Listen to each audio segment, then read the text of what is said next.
Time's up. Have your own. Here it comes. Fade in. When it comes to fans, it is a fan's right to have whatever opinion they want to have. You got to watch it. You got to hit the like button. We've got to get it up for him, guys. Come on. Everyone who's watching this say video it needs like to that. go over Don't there, say it like that. and share the video. We got to keep going. Don't they have to get it up for me? Don't say it like that. God damn it. It's going to be some freak mess. You know it's going to be some weird, freaky-deaky, like,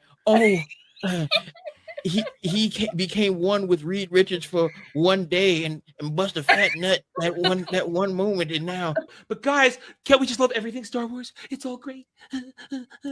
Touch me, please. Bella Downsy fingered Dora the Explorer on HBO. Oh my God, you're not gonna let me tell the story of cutting my penis off? I'm surprised Jurassic Park didn't eat more out of Lilo's pie. Fuck. I use it. It's great. It's great. It's fantastic. You have to understand the glory of a good back scratcher. I don't know. I didn't know what I was missing all these years. It's fantastic. I'm tired of hurting my left arm to try and reach around. Box office.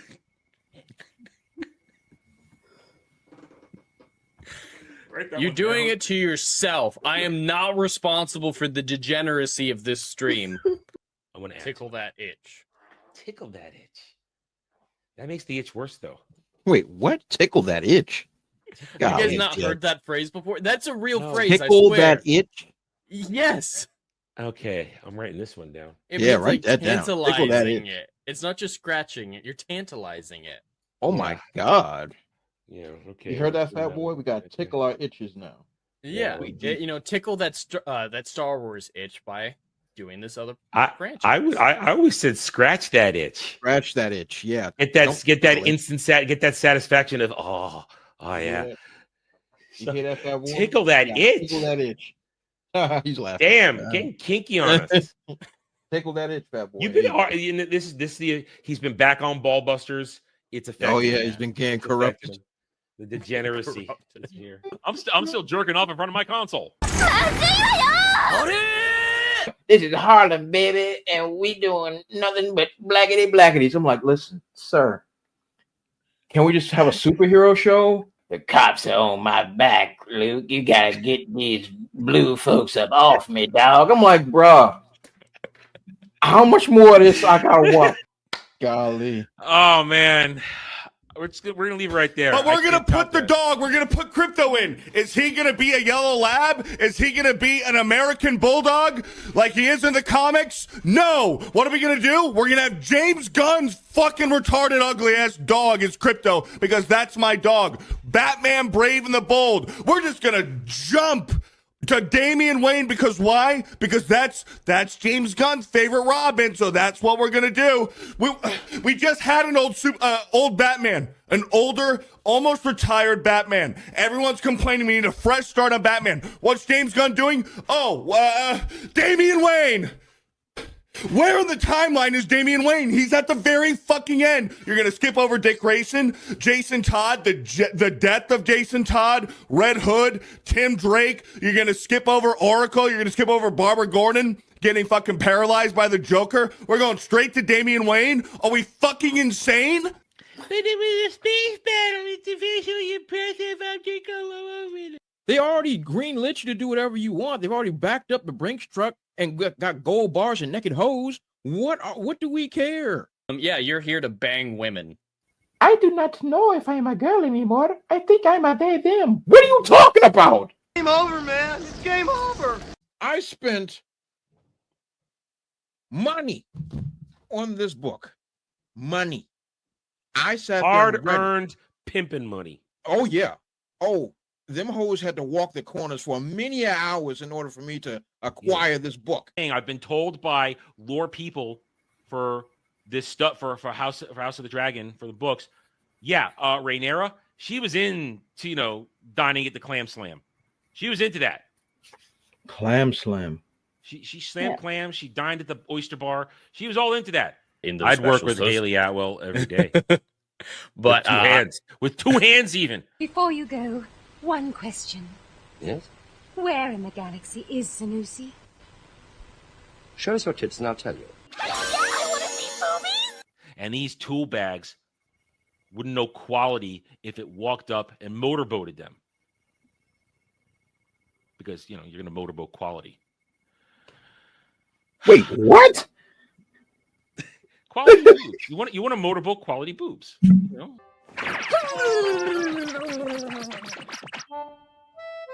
we go. All better now. Man, titties are the greatest things on earth.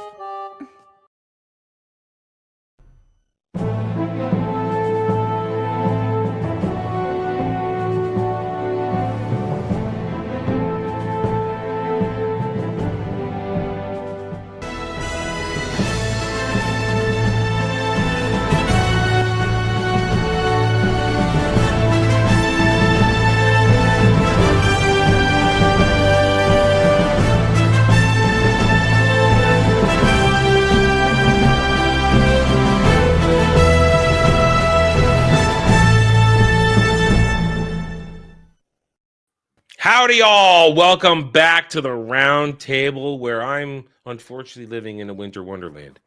All snow outside. Not terrible. It's not a horrible snowstorm. It's just all over the place. Dre knows what I'm talking about. It snows everywhere. Oh my God, that's why I just got in. Yeah, it's everywhere. Trying to shovel and. Oh, I have no shovel because I refuse to make me pay for my own shovel when they should shovel themselves. I live in a complex, but no, they'll just plow the driveway and back all the snow up behind my car. That's what they'll do. And that's what happened this morning at like 6 a.m. Some plow just came through, pushed all the snow onto my car on the side street and into my driveway. Yeah. So I'm out there shoveling street snow and my own snow. Ugh, yeah. My back hurt, Adam. It's all right. Back hurt. I understand.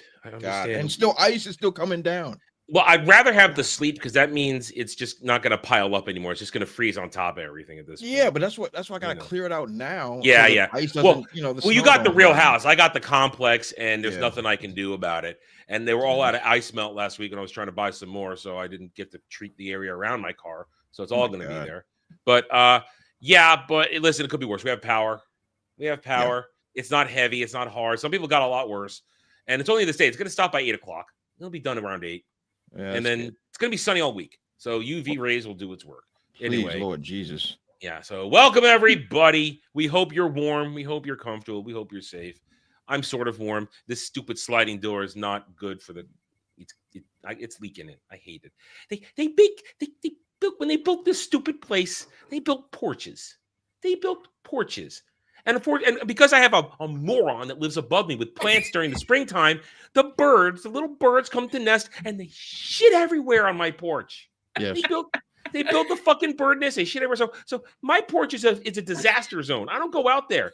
But you realize if they hadn't built a porch, I could have an extra 4 or 5 feet on this room. That's 4 or 5 feet. That's a big deal. But no, got to build a porch so people could sit there on their chairs, put up their wind chimes.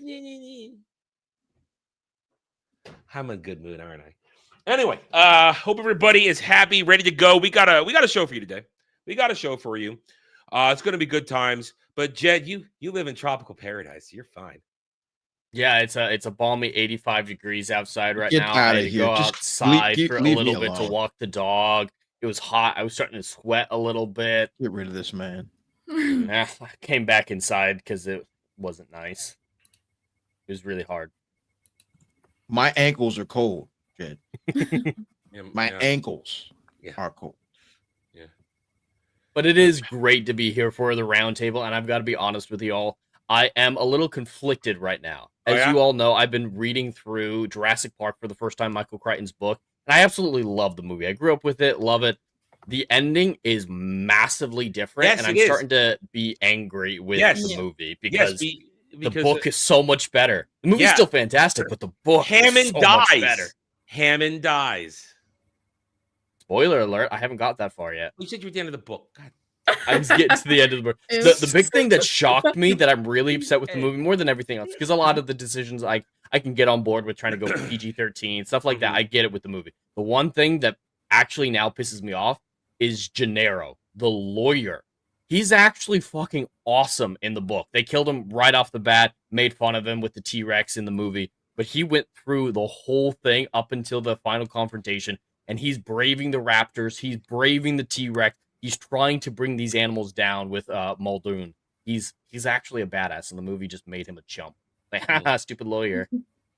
Blame Steven Spielberg. Yeah. I say blame Steven Spielberg. That's what I say. And you know what? Since everybody wants to say she made these movies, blame Kathleen Kennedy too. They insist she could take the credit for that. They insist she made these movies. We talked about it this week. They insist, oh, Kathleen Kennedy made this. Well, okay.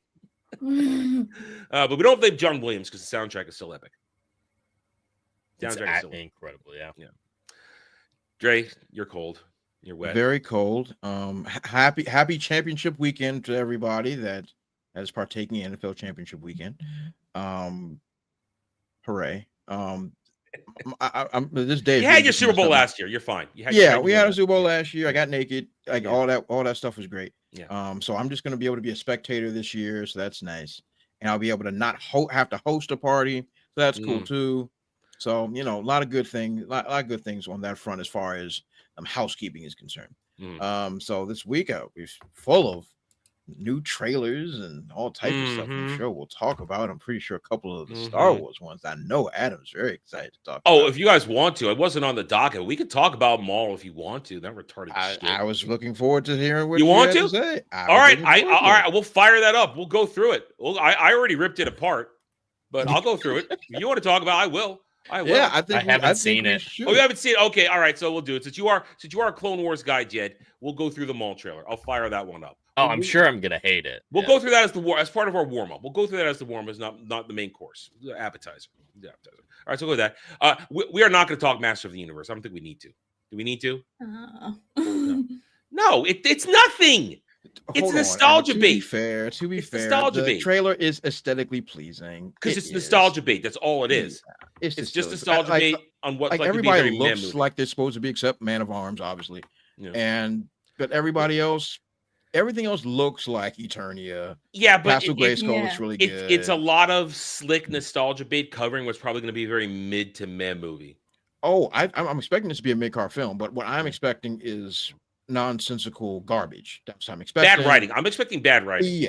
Yeah, but I'm not expecting like campy fun garbage. Yeah, I'm expecting modern day because trash. Essentially they're going for the whole thing of this is his origin story, which doesn't make any sense because everybody's going to know he's He-Man. Yeah, because no problem. one knows Prince Adam is He-Man except Duncan, the sorceress, and at one point Randor knows. Exactly. And Orko. Yeah, but everybody else in Eternia doesn't know that it's him. So this is kind of messing up his origins a bit. But look, this is my thing. If they find a way to make this dumb fun, which I strongly doubt, because I think it's going to be semi-dumb fun, but it's not going to be entertaining. It's going to be cringy dumb fun. It's not going to be entertaining dumb fun. Unlike Street Fighter, which will probably be very entertaining dumb fun for everybody who's ready for that. That's the comparisons we've been making for a few days in these conversations. Yeah. And just to top it off, I think the CGI is a little iffy. I don't like the Skeletor CGI. I think it looks really. I don't. I don't. Skeletor look really good. See, I'm one of the outliers. I don't like the Skeletor CGI. Lady. Adam, everybody else is. I'm a normie, so I'm looking at it from my point of view and say it doesn't look too bad. I don't really like the idea of Jared Leto's Skeletor. Nobody likes the idea of Jared Leto. Period. That's true. But you don't like this Skeletor design? I'm surprised. It's too CGI'd. The uncanny valley is too on the face, and I don't like the bare-chested blue. At least have a chest piece on. Adam, okay, you're nitpicking. Adam, to be fair, I am nitpicking, and I've admitted that. To be fair, I admitted it when I talked about it. Listen, I didn't shit all over this. I said I wasn't. Listen, I didn't do the fake outrage that a lot of people did on this trailer. Yeah, I just said I understood what it was, and I saw what it was. And Dermy actually brought up a good point on Friday. It's those are melding a lot of the 80s and the 2002, 2003 one in terms of some of the imagery, because Tila looks like a mix of both Tila's. Yet, at least put her hair up. I mean, here's my one thing. There's just always something in that trailer that maybe just goes, it's a little bit off. So like Tila's outfit, I don't like it. I don't like I don't like the fact that it comes all the way down, it connects and all that stuff. they still take away her sexiness, even though they got an attractive woman. Oh, that is a beautiful woman. You know, she's a beautiful woman. But as far as her outfit is concerned, they did, you know, dumb down the sexiness a bit. But they actually picked a beautiful lady to actually play her. The hairstyle, I do hate the hairstyle. The hair doesn't work. At least put it up in the big ass ponytail like they did in 2003. Give me my bun. Don't play with me. You know or the bun. But here's another problem. Here, this. Let me fantasize. Like, what we doing? She was Veronica in the Riverdale live action stuff on CW. That's who she was. That's where I know her from. Oh, okay. That's where I know her from. But her daddy is race swapped Idris Elba. Very black, a very black man. Do you know who plays the sorceress? We had it was looked up for us. I've forgotten. Morena Baccarin is playing the sorceress. Oh, but here's the thing. Okay. You combine those two. She's way too light skinned to be that kind of half breed. She is definitely too light. That's a Latina woman. I kind of have a thing for her. Like, it's an unhealthy little. Oh no! I'm not talking about not having a thing. I'm just saying that Tila, she does not look like the coming together of Idris Elba and Morena Baccarin. Oh, That's what I'm saying. No, I'm not talking about unattractiveness here. I'm just talking about she is way too light skinned to be that kind of half breed. I agree. Idris Elba is a very black man. Very black. That man blacker than the Ace of Spades. That's some strong skin right there. So, I mean, we've seen children of Idris Elba in movies. John Boyega, that was black enough. But I'm just saying, I'm just making the joke here. You know what I'm saying? So point is. Help me. Hey, I'm being edgy. All right. I see that. Yeah. On all seriousness. I'm saying, like, I think the trailer itself was aesthetically pleasing. That's what because it was nostalgia. Yes, it is all nostalgia. Yeah. And I think, and I know you don't, but I think the Skeletor looked really, really good. I think it looked really good. Like, I know it's CGI heavy. Uncanny Valley was too much for me. That's a problem. I think it looks pretty good. I'm an outlier. Everybody else is okay with it. I'm an outlier. I admit that. I literally could not give a shit. I watched the trailer. I didn't feel anything. I don't have nostalgia for it, to be absolutely fair. But yeah, it didn't entice me, and so I had zero emotions watching that trailer. Sure, no, I'm not. I hope people like it. If they like He-Man. Like, I think this movie is going to be bad, but I'm hoping that it's fun bad. Like, they changed that lore algorithm. He got it on with the sorceress. They changed that lore. They penetrated. They changed that lore. They changed that lore. He got it on with the sorceress. Mm-hmm. He got it on. The only thought I really had watching that movie is like it should have at least He-Man in the title, because people like me, until the Kevin Smith animated series came out, I didn't know it was called Masters of the Universe. I didn't know that was connected to He-Man. So normies like me aren't going to see Masters of the Universe like He-Man. In 1980s, He-Man is very colloquially known. It was called Masters of the Universe in 1980s. Right. Then they added He-Man later on, a variation. I mean, there's been a lot of... It could be called the He-Man movie or something like that. I just think He-Man should be in the title because that's what's iconic about it. It's what's memorable. At this point, 40 years later, yes. Yeah, yes, 100%. That's what people would recognize. Anyway, all right, so that's you guys got a little bit of the He-Man discussion there. We weren't going to go through the trailer. I didn't want to rehash it because we're not going to do fake outrage. So you got the essentials of it. Nostalgia heavy, not terrible, but for me personally, there's just something off throughout the whole thing that I'm not excited for it. I'll review it because that's easy low hanging fruit for me. Well, I've not seen the cartoons, but then I don't want to hear from you. Ouch. But I am gonna consider watching the cartoons when I try and find if I can find the DVD some point or other between now and then. The 1980s is I'm Drake can agree with this. The 1980s cartoon was simply to sell toys. 100%. Yeah. It was not about coherent storytelling, good voice acting. It was about selling toys and in the 80s giving you a moral lesson at the end. Yes.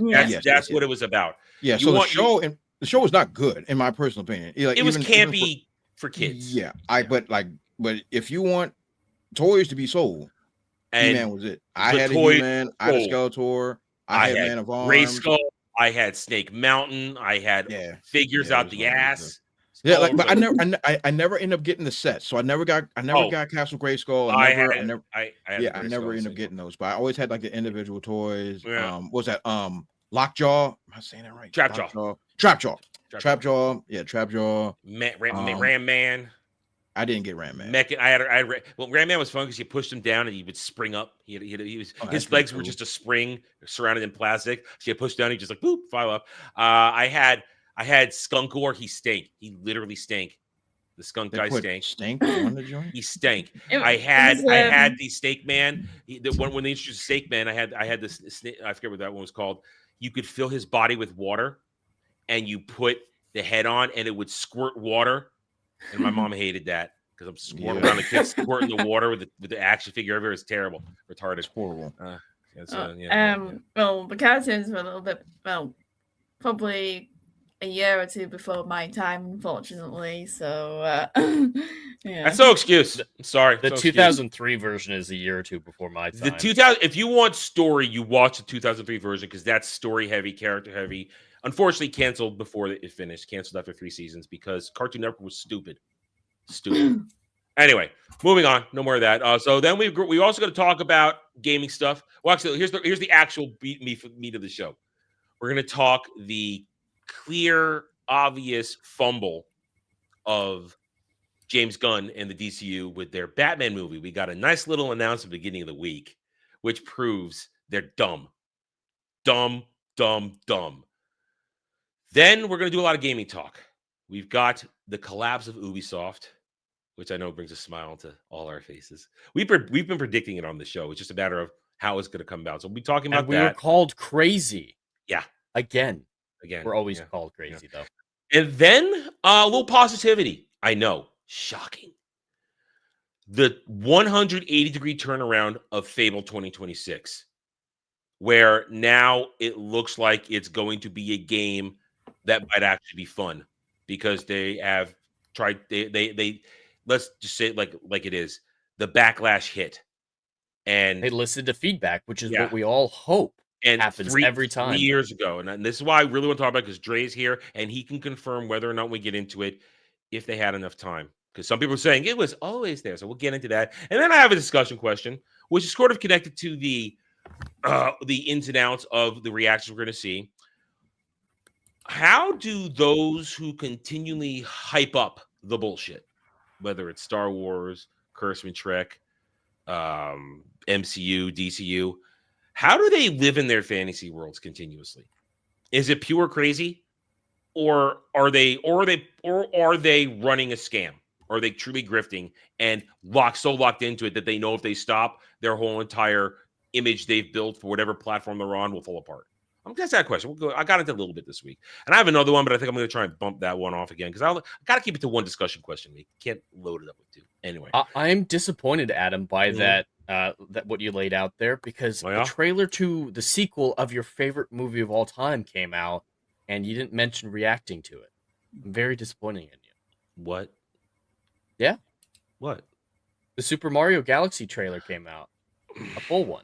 I know that happened this morning, and I was going to see if the chat would want to do that, make them pay for it, but I don't want to touch. I watched it. It did nothing for me.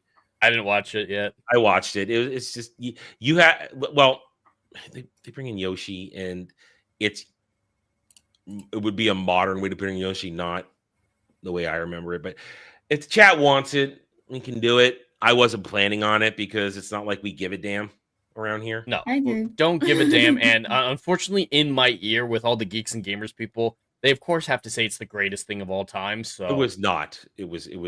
If you like fan service, yeah, sure. Yeah, I was literally. Jeremy literally tweeted, "It is a perfect trailer." If you like fan service, it's a perfect trailer because it's got fan service going all the way back to Super Mario Brothers 2. That's how much fan service is in that. So. If chat wants it, we can get to it. I'm not gonna. That's not on the docket. It was not because Dre's disappointed. Can't you tell? I don't even think he knows what we're talking about. What happened? America's beautiful. The Super Mario Brother Galaxy trailer came out. I don't care about that crap. See, there you go. There you go. Shit. I don't care. Yoshi's in it. Yeah, who gives a fuck? Yo, that I mean, I think they're going to make a ton of money. That's that part of the conversation. I'm just saying it's a completely fan service packed trailer. Yeah, that's all it is. Yeah, I think. And if you're a Nintendo drone, mistake. If you got a Nintendo drone, you got your hand down your pants and you're loving it, and I'm not. Ouch. Things are happening in the undercarriage without question. Serve it. All right, so let's get started. Hail and hi to the chat. Let's say hi to the chat. Hail to the mods, Legatus, Algrim, Ruben X, doing the good work. Huzzah, son of Joxer. Hail, Frank. How you doing? Let's see. Anybody else come in while we're talking and stuffs? No, but we got people watching, not chatting. We're happy to have you here. Maybe some new people. The channel's undergone a little bit of growth this week, so we may have some new people here who might be unfamiliar with what we're doing on this show. We're going to talk about the stuff in our own irreverent, little crazy way. We hope you enjoy it. Hit that like button. Sit back, relax, chat away. Hey, Cash, how you doing? Sit back, relax, enjoy yourselves, and let's get started now on the show proper. You got a little bit warm up. We got one more warm up though. This is due diligence from talking about this last week. Last week, we talked about the castings of God of War live action, and we were generally okay. We were wondering, and my major concern was going too far in the story in a season 1 and getting too close to Ragnarok. Well, we got another casting announcement this week. That throws out my trying to give them the benefit of the doubt last week. My benefit of the doubt is completely out the window now. There's no justification for this, like with Sif. It's too much too fast. Are they trying to make one season for both games? I don't know. Or are they just doing Ragnarok? Do they really think there's not enough story in 2018? There's so much story in 2018. There's enough story for an 8 to 10 episode season. There is. Easily. Yeah. I mean, the cinematics alone, if you combine battles, I mean, that's a good 10 hours. And if you go an hour an episode, there's 10 episodes. Easy. So and I don't care who this guy is. It's not about this guy. It is not about this guy. It's about the fact that Heimdall is coming in. Heimdall is a major antagonist in Ragnarok. And his introduction in that one is so important because of Atreus' arc. When he, goes off on his own and goes to Asgard solo, meeting with Heimdall, meeting with Odin, all of those introductions, they need to happen there. Otherwise, he might have preconceived notions about whether or not to trust them. And that changes the whole context of the story if Kratos or Atreus have met these characters prior to going to Asgard. And then you're rolling into the ring and all the story connected to the ring. If you haven't built up the characters involved with all of that, then you're missing a lot of emotional attachment to everything that goes on with that. So here we are. This is a red flag. Just because I think they're trying to tell the story in the wrong way. I think the story will be told improperly, and it will hurt it. Because the base, which you need to be excited for this, will be angry. They'll be angry. I'm neutral because I expected this to be not well done at this point. But a lot of people, when they heard the casting of Kratos with Ryan Hurst last week, they were excited. Like, all right, they're taking it seriously. Maybe they know what they're doing. Nobody talked about the Sif because that one literally flew under the radar. Only we talked about that. No one else talked about it. But this right here, now this guy looks fine to be Heimdall, skinny white dude. No, That's what I was about to ask. I'm not familiar with who he is, so I don't really know. Heimdall has the eyes that can see everything. No, I know what Heimdall is. This guy. His actor. Well, don't I look apparently a Doctor Who veteran. I don't know who he is in Doctor Who. Don't I just look the fool then? So Max Parker. I don't know. I'm gonna look him up. He's probably in some new Who shit. Maybe. Good as Ron D. Moore. He plays somebody gay. He was in the Robot Revolution.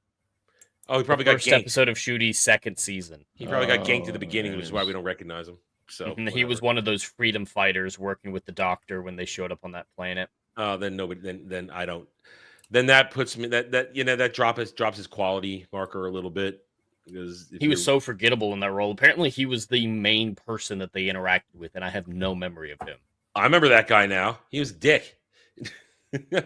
He was a dick that Shooty didn't want to touch. Anyway, but I think Ron D. Moore is an absolutely phenomenal showrunner, as we've talked about a lot, but he's not listening to the right people because it's clear he's not going to play those video games. He's not a gamer, but he surrounded himself by people giving him bad advice. Yes. Or the studios coming in and telling him the way that it is. We know that there are writers getting involved in the show from The Witcher TV show. Yeah. And I think from She-Hulk as well. Yeah. He's really saddling himself with a losing hand. Yeah. And I don't even know if he knows. And that's the sad part is I want to have faith in him. But at this current stage, I don't think he knows that he's setting himself up for failure. At this point, he doesn't know the franchise well enough. At this point, I think the show's going to look good. I think the performances are probably going to be good. I think the production value is going to be high. I think it's going to flow well in terms of how it looks, how it feels. The choreography is probably going to be tight, but I think the story is going to be shit. I think they do not know the story they should be telling. And by going to the Norse Saga, they don't know the story they should be telling. That tells you everything. So this was just an update. We're not going to spend much longer on it. This lowers my faith, though. My faith bar has been lowered substantially. Even more. Yeah. There's no justification for this. And announcing Heimdall before you even announce if you're going to do it, Odin or Thor or Freya or Freya should have been cast a while ago. She should actually be in this season. Yeah, I mean, they haven't. And here's the thing: they haven't started filming for this yet. The filming has not begun on this. They're literally in the casting stages. So it's not like one of these stupid things where it's done and they walk out telling us, "Oh, so and so's been cast in this." Well, the filming's done. They've already filmed all their lines and scenes. No, they are still filling this show out right now. I think they're not scheduled to start filming till late this year at the earliest, if not the beginning of next year. Like, it's still a ways away. Yeah. And I don't know about you, but the only actor that I could possibly think of in the modern landscape being Atreus, if they don't go for a no-name, which is what they absolutely should do, there are two actors that I'm thinking of, and neither of them will be a great situation. The guy who plays Percy Jackson in the Disney Plus Percy Jackson, he's in a ton of stuff. He's well-liked in Hollywood. But that growth spurt's hitting him already, though. That growth spurt's hitting him. He's going to have a problem with that. Or I think it's going to be the kid from Adolescence on YouTube or Netflix. I don't know if you guys heard about that. I don't know. Yeah.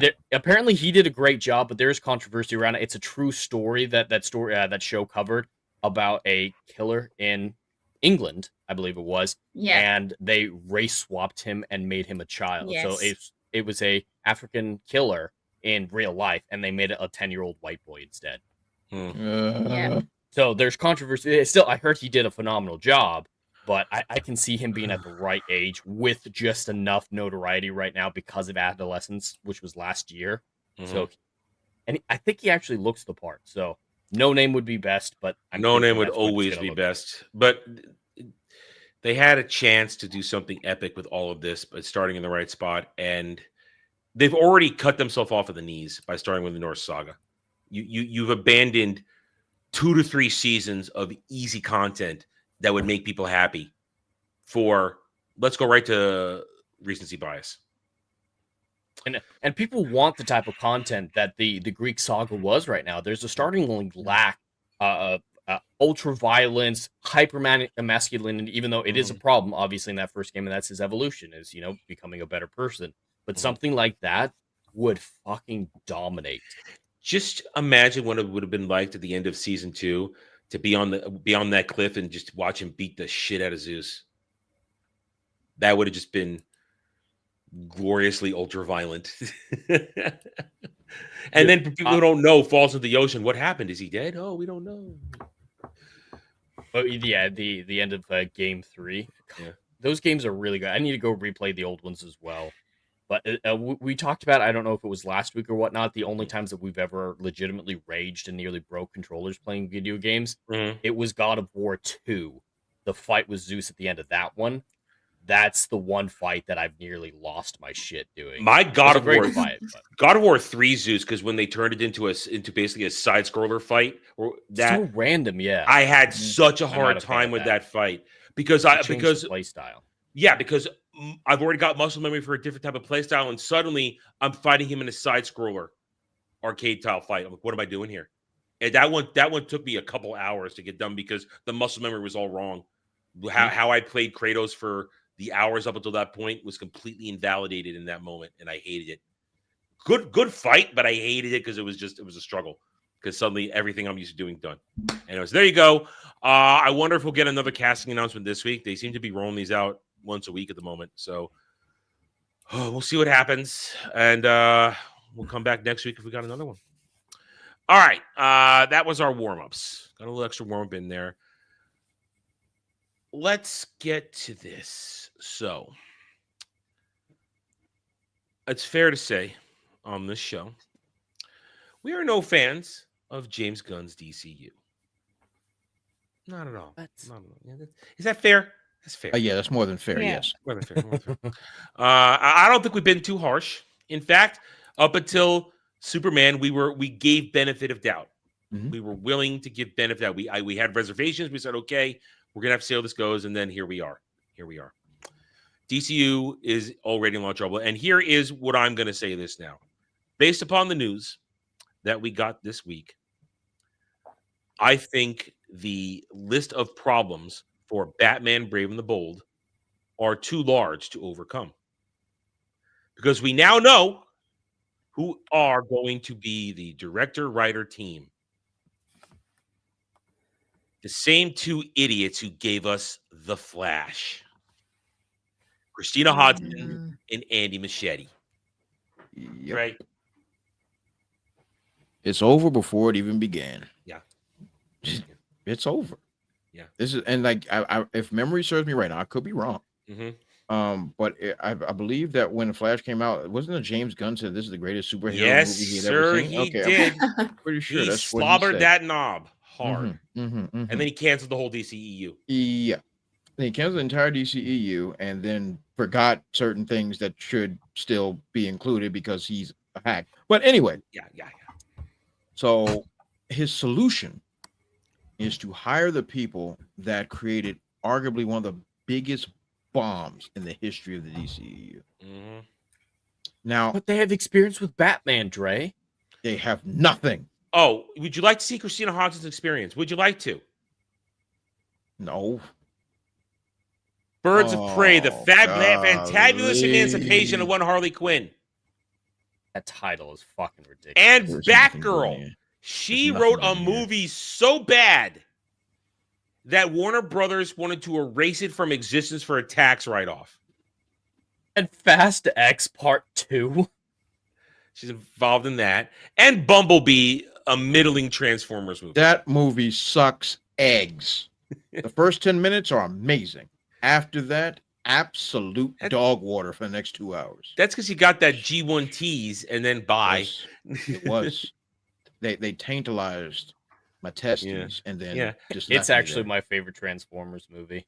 I hate. Have you seen 86? Have you seen 86? No. I've just seen the Michael Bay ones. I haven't seen Rise of the Beast, but I've seen all the other Michael Bay ones. See, that's what I'm saying. Jed doesn't know better, so it's okay.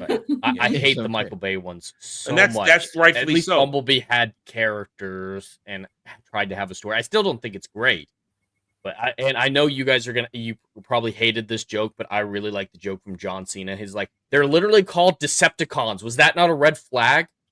I know that's it was on the thought nose, that but joke it was a good joke. I'll give credit there. But yeah, point is, it's not great, but I think it's better than the Michael Bay. The fact was she was the writer. Writer, so, okay, yeah. that makes it even worse. Yes. So looking at these credits of things that have come out, The Flash, maybe the biggest bomb in the history of the DCEU, the Birds Emancipation Proclamation of Negroes, that was an absolute bomb in every way, shape, or form. Bumblebee, I might have broken even. I can't remember off the top of my head. I don't remember either. That was and I don't know what Unforgettable is. I don't know what Shut In is. And based on the work that I know that she has done, she can't do this. No, she cannot. She cannot, because just let's take Harley Quinn Birds of Prey. Oh, she butchered half a dozen female Batman characters in that. Oh. And Black Mask. And Black Mask. The Black Mask they did the Sionis was a oh Lord. Now I love me some Sionis. You understand me? What they did to him was absolutely unacceptable. Ooh, so Bumblebee actually did fairly well. It had a budget of $100 million and made almost $500 million. Okay, all right. So it made and that's early 2010s, 20-teens. So right? No, that's 2017. 2017. Yeah. Wow. That okay. Was, whoa, that was then? Wow. Okay. My bad. Memory fuddled. I only watched it the one time. So but point is, this is the woman who's writing DCU's Batman. We have the proven no talent. No talent at all. She's incapable. So and here's the thing. Batman is still a popular property. Of course. Batman sells. Mm-hmm. People get excited for it. They're going to lose a lot of money here. And that's what makes me sad. Yeah. That makes me sad.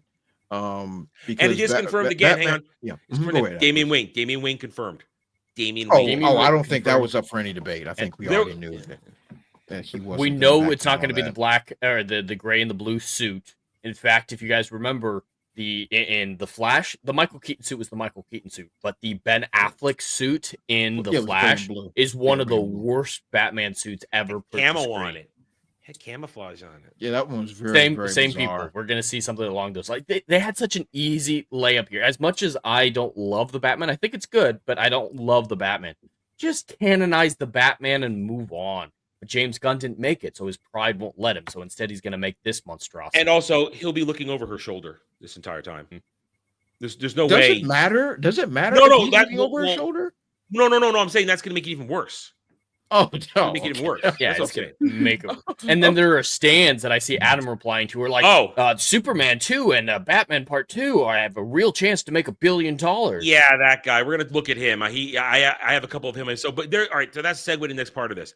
What do you think the response has been to this? Our response, and people like us saying, "Oh, this is done. It's cooked. It's over." Yeah, it's cooked. How can you bring in the people who created the Flash to do your new Batman movie? How bad are you?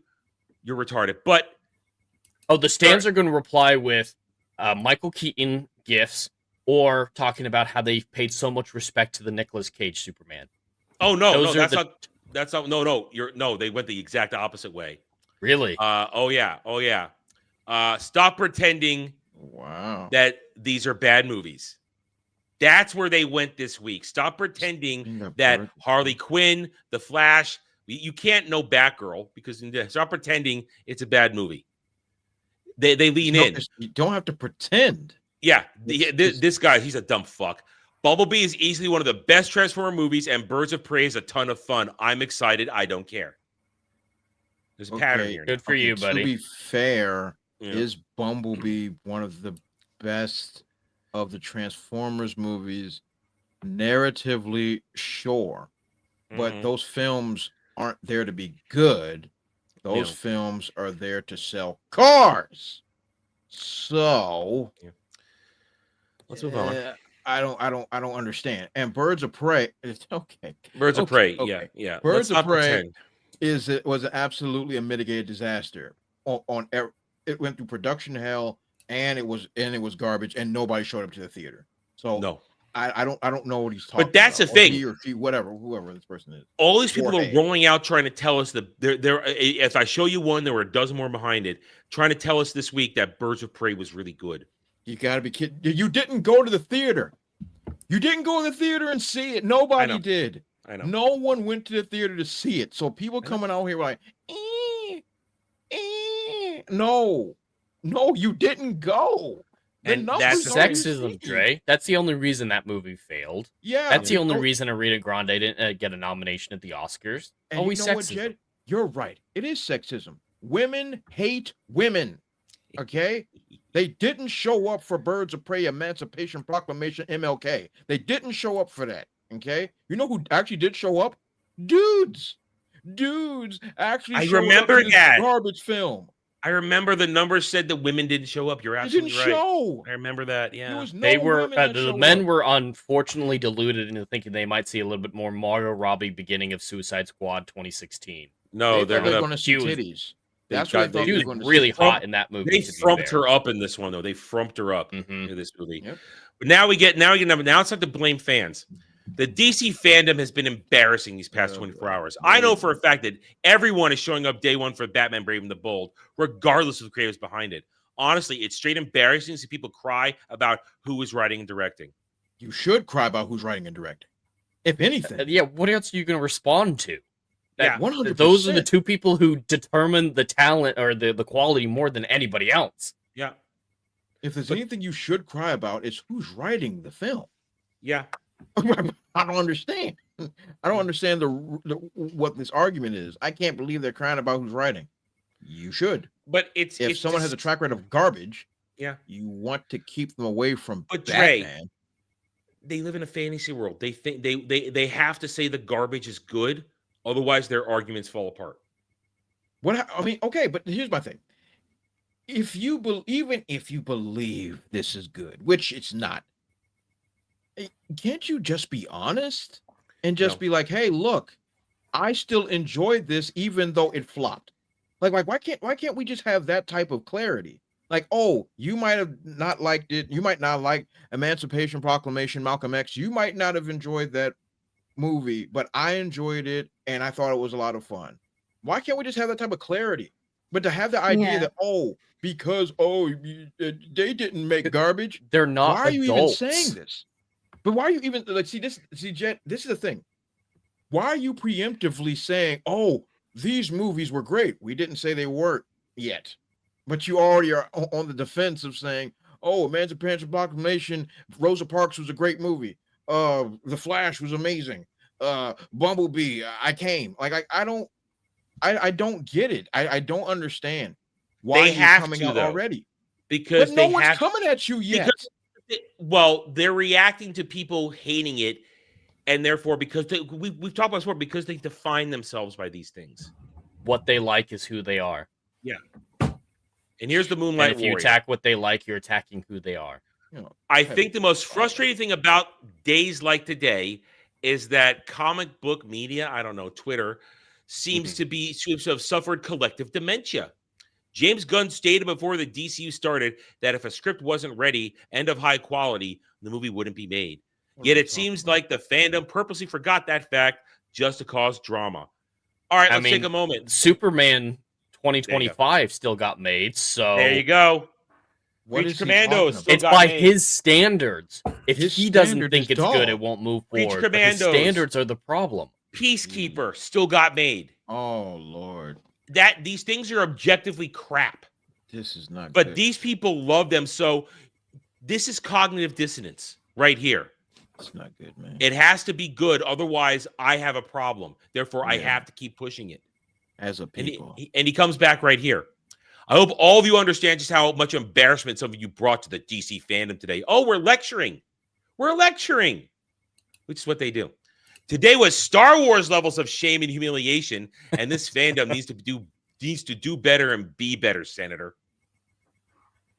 Wait, what? Star Wars level of shame and humiliation? No, because This it's guy- shameful that how Star Wars fans behave and reject. Yeah, Captain remember, Kennedy. Star Wars fans are the worst fans out there. Oh now. yes, of course. Yeah, they don't lap it up, so they're evil. Yeah, because they expect a certain level of quality with their entertainment. Egad. I mean, like, what are we talking about here? And It's the and chuds, basically- Dre. The chuds. But my thing is, like, this is the part that I have issue with disingenuousness. Oh yes, because we're looking at we're not even talking about her as a person. I don't care about her. I don't care what she stands for. I don't care if she scissors. I don't care what she does. I don't care what she does. I am basing on what MLK told me to do. Content of your character. And the content that you have produced via your characters are garbage. That's all we're saying. Your track record is of garbage outside of Bumblebee Make Money. That movie sucks, but that movie made money. But everything as far as DC is concerned, everything you've touched has turned to mana. Shout out to my Hebrews. It's an absolute disaster. And so you're going to sit there and say, oh yeah, you should be ashamed of yourself. No, this is what this person has provided. We have a track record of what you have done. And what you have done is failure. And now we're going to give failure into the hands of DC's biggest character and most profitable character by far. Yes. As a let me just pretend to be an executive. As a WB Netflix executive at this point, you should be shaking in your boots and pissing in whatever orifice there is, because there's no way I gamble with Batman. Oh, you say that, Dre, though. You say that. That's a good point to bring up. By the time this goes into production, the sale could be complete. And it'll become a Netflix problem. Exactly. When it loses.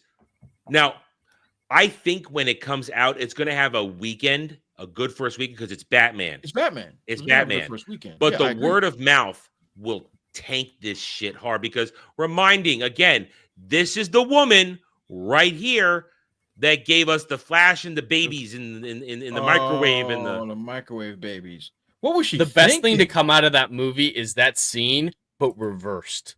So it shows him putting the baby in the microwave and taking it into a war zone. That would be funny.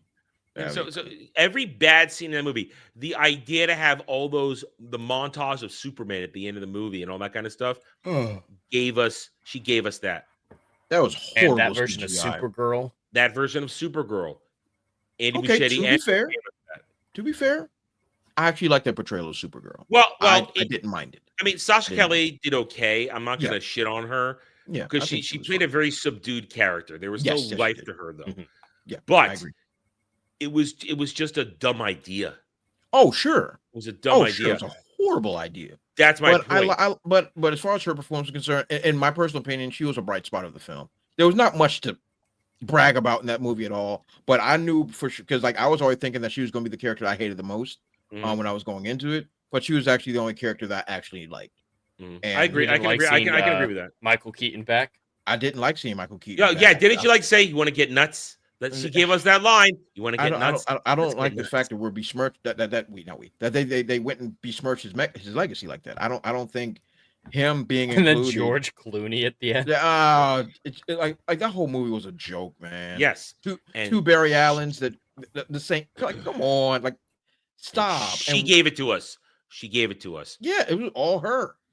Funny how Birds of Prey has great CGI, practical effects, an incredible soundtrack, good fight scenes, impeccable color and direction, which is literally everything people are asking for in a superhero movie, and they still insist on saying it's bad. Literally everything? Story? Did you mention character portrayal? Did you mention accuracy with costumes? Anything that actually makes comic book movies work? Acting? Color is what we're doing now. The capitalized one. What are we talking about? Fight scenes. Because remember, it was a diverse cast. It was a diverse cast. The choreography made my ankles hurt, man. And like, yo, there's too many accommodating stuntmen in this joint. Like, I mean, like, yo, oh God, what's her name? Smollett. She man, screw that movie. Ian McGregor's wife or the other one? No, the girl. Her brother was the moron. We'll get to them in a second. Scotty Mendelsohn. Well, Scotty Mendelson's going to tell us all about them right here. All right. God. Good old Scotty Mendelsohn. Oh, go ahead, Jay. Go ahead. Oh, it's just Huntress was played by Ian McGregor's wife. Yeah, Mary Elizabeth. That's what I was saying. Yeah. So here we go. Just for no particular reason, Birds of Prey is one of the very best DC Marvel comic book movies of the 2010s. I get why it takes coming off a much seen but mostly disliked Suicide Squad, an R rating, a title that was too niche, etc. But it still rocks. Mary Elizabeth Winstead as deadpan hilarious as Huntress, playing a truly traumatized anti-hero like she's a character of The Tick. Don't you dare kill me. The picture features, at least some help from the Chad Stahelski, some of the best action sequences from any Marvel DC flick, period. Offhand, it's also maybe the last time that a Marvel DC film that was appropriating a subgenre was better than the most recent genuine articles. Winter Soldier, Jack Ryan, Shadowcrew, Birds of Prey, greater than the Gentleman. Ooh.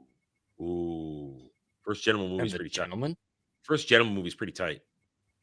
And the TV show is really good too. So what the heck are they talking about?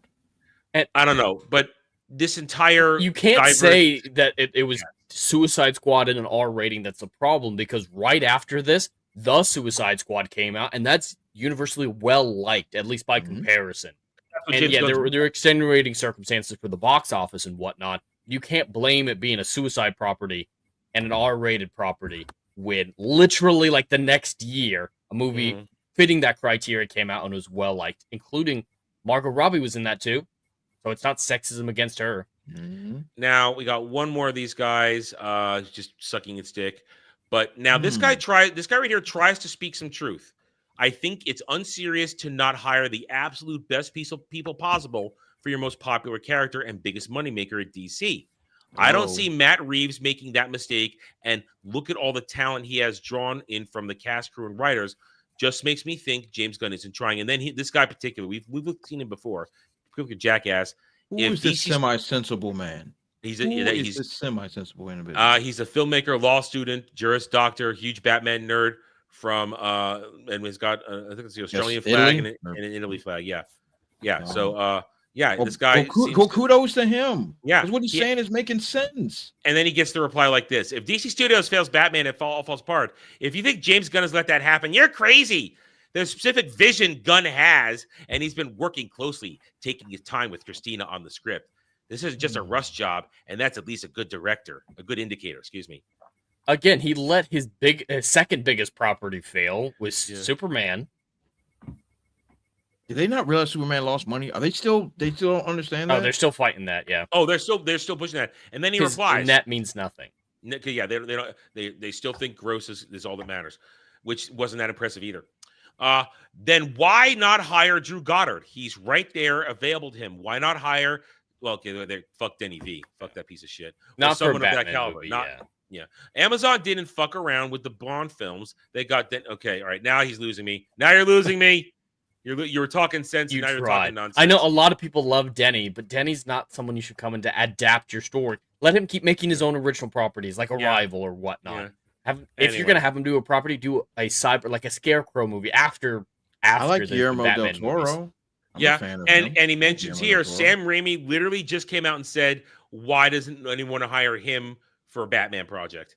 Sam Raimi saying, I'd like to do Batman. Imagine Sam Raimi doing a Batman versus Scarecrow or be good. or Mad Hatter Hugo Strange movie. He's got to pick one of the horror villains to really play. The horror villains. I think that'll be really good. There's plenty of them. Plenty of them to pick from. So I think that'll be cool. That would work. Like I'm saying, we have options. We have options of proven directors that know how to do character-driven stuff. Yeah. But you pick the broad that can't. That's the crazy part. She has she was a no-name, somebody off the street. A history of failure. You have a history of failing, not only in this genre, in the same comic book universe. Dre, she has lost probably some of the most amount of money for DC ever with these two movies right here. With these two movies. Don't think both of those movies bombed. And I bring it back again. She wrote a movie, took part in writing a movie, did the screenplay for Batgirl, a movie so bad they had to erase it from existence to get a tax write-off. This movie was so bad that God had to come down and snatch it up like he did Enoch. Okay? That's how bad this was. Yeah. It cannot see the light of day. Oh, everybody wants to see it because everybody wants to know how bad it is. Of course. Yeah, what's bad enough that DC cancels the property? Yeah. Exactly. What's their level? We found their threshold. We just need to excavate a little bit. Remember, we saw the scenes of the half-breed that got to play Batgirl running in boots. Oh, yeah. Remember that run? Yeah. Not just clomping run? Timberlands. Yeah, Timberlands. Those are not good running shoes. Golly. Remember that clip? She clunking along. Oh, man. I mean, the only reason I want to see it, like logistically, because Brendan Fraser was in it, and I like Brendan Fraser, and I think his comeback in Hollywood is really something that's really great to story. study. We finally see Firefly. Yeah, and I see I don't never see him as Firefly, but all the same, I like supporting his projects. So, but outside of that, this movie was so bad that it got Enoch'd.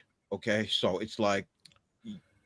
If you look at that shit, your eyes can get burned out. You're not allowed to see it. They're gonna Ark of the Covenant you on that. You cannot look at it. It's a sin against God. It is. Point is, in the end, this has been such Batman, and I'm gonna say that this movie will fail. The writing director team, James Gunn producing, and probably gonna have his sticky fingers all over it. Oh. Because they're doing what he wants, making a Damian Wayne Robin movie. They're gonna make the bat suit that he wants, everything he wants. It's going to be a disaster. Now all we have to do is wait to see who the villain's gonna be at this point. That's when I wait.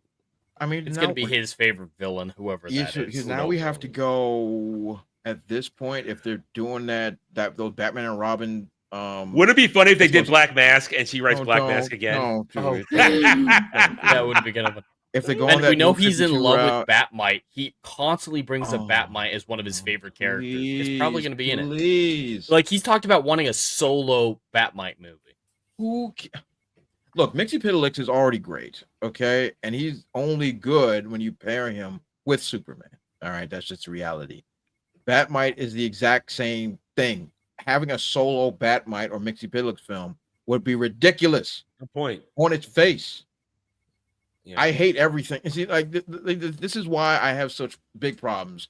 Because now, if you're gonna have to do this Batman and Robin joint, now we have to look at New 52 and we have to look at Rebirth. That's it. You're limiting your entire comic run to what, 10 years tops? Come on, man. Unless they just randomly say that he had Damian Wayne in college or something. Oh, yeah, but then suddenly you're taking out all of the Ra's al Ghul. He knew Talia in college. All that. But you Yeah, now, they were but college here's the together. thing, Jed. You have to skip all of it. If Damian Wayne is Robin at this point, you have to skip all the League of Assassins stuff. All of it. That's ridiculous. That's the only thing good about this kid is the origin. That's it. I don't know he's anybody's favorite Robin. No one I've ever met is like, hey, Damian Wayne's my favorite Robin. No one has said that. No one I know except I like James Dick Grayson. Gunn. I'm a Dick Grayson guy. Dick Grayson.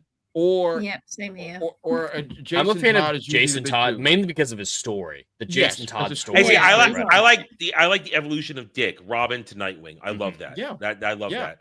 And also like Dick the is Teen reliable Titan. Dick is the leader of Teen Titans. I love that because there's so much of Dick Grayson beyond just being a Robin. That's why I love Dick Grayson. But everyone else is just a Robin.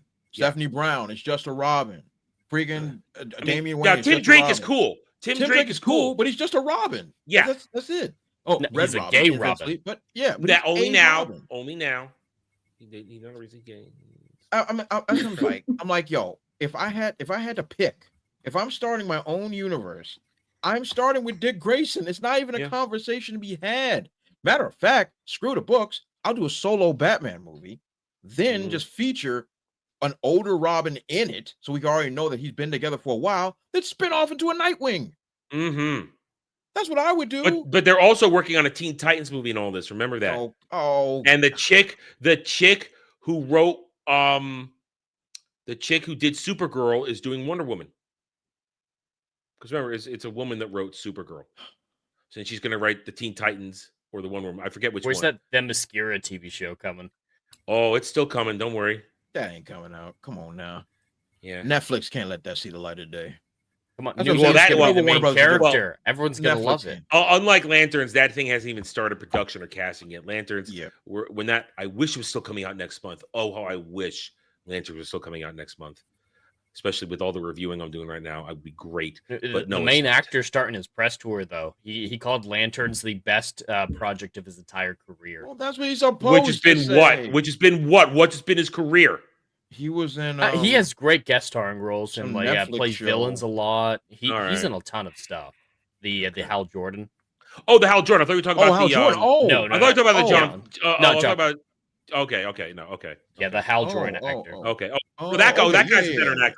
Oh, yeah, that guy's Yeah. fine. Okay, fine. He wants to talk his shoot his mouth off. That's fine. Yeah, I thought you were like, talking and about look, as far as actors are concerned, of course you're going to say this is the greatest thing of all time. I'm trying to get more work. I'm trying to get paid, baby. Yeah. What we're going to say? A struggle, baby. Like, no. I'm going to talk about like this thing is the coming of Christ. Yeah. Like, is my bias clear? Sure, but I'm trying to get money. So, so for him saying that, I don't put. And then once the so I check's don't put any cleared, order in that. Yeah, once the check's clear and I'm well paid and I got a contract, then I can talk about the struggles and like, oh my god, this director sucked balls. And like now I can do that because now I'm in paid. But yeah, but as of right now, yeah, I don't take anything that actors saying when they're glazing it. You're supposed to glaze it. You better glaze it. If I was in their position, I'd do it too. I don't care how bad it is. I would have said the exact same thing. Yeah, I mean, now if it was the guy playing Jon Stewart coming out, then I would say, okay, you shut up. Yeah, you shut that's up. what I'm saying, and that's what I thought. Yeah, I'm that's like, what- he's been in like a couple of Netflix shows. Yeah, Like, he's got my no watching one, cinematography. He's got no resume whatsoever. Oh, he's no resume, Filmography. but women like looking at him because they think he's pretty, and he has like green. I don't care if women want to finger the thumbs to him. He's not going to be a good Jon Stewart. Oh, I'm not questioning that, but I think they're trying to get finger blasting women in there. Yeah. So Oh, they're going to try, but it's not going to work. It's not going to work. I mean, it's not going to work. he's Anyway, Jason Momoa. we did get that Lobo reveal this week. Man. And they cast what's her name? They cast some chick to be. They turns out the female, the big female lead or antagonist is not going to be a Wonder Woman. It's going to be Galactica or what is it? What's she called? Fuck. I only know her from the one time she appeared in the Superman animated show. I don't know her comic book run. Galatea? No, not Galatea. No. Did I bookmark it? Fuck. So I bookmarked it. I bookmarked it maybe. No, they did announce what she was in. Let me check my other bookmarks real quick. They did announce what she was in. I want to see if I did click it or not. I think I'm gonna spend the $3 next month to start to get blue check marks. I get fucking folders for my bookmarks. Oh yeah, get the folders, yeah. My thing is, it doesn't matter. Keep going. Look. I can freaking. There it is. Maxima. Sorry, Maxima.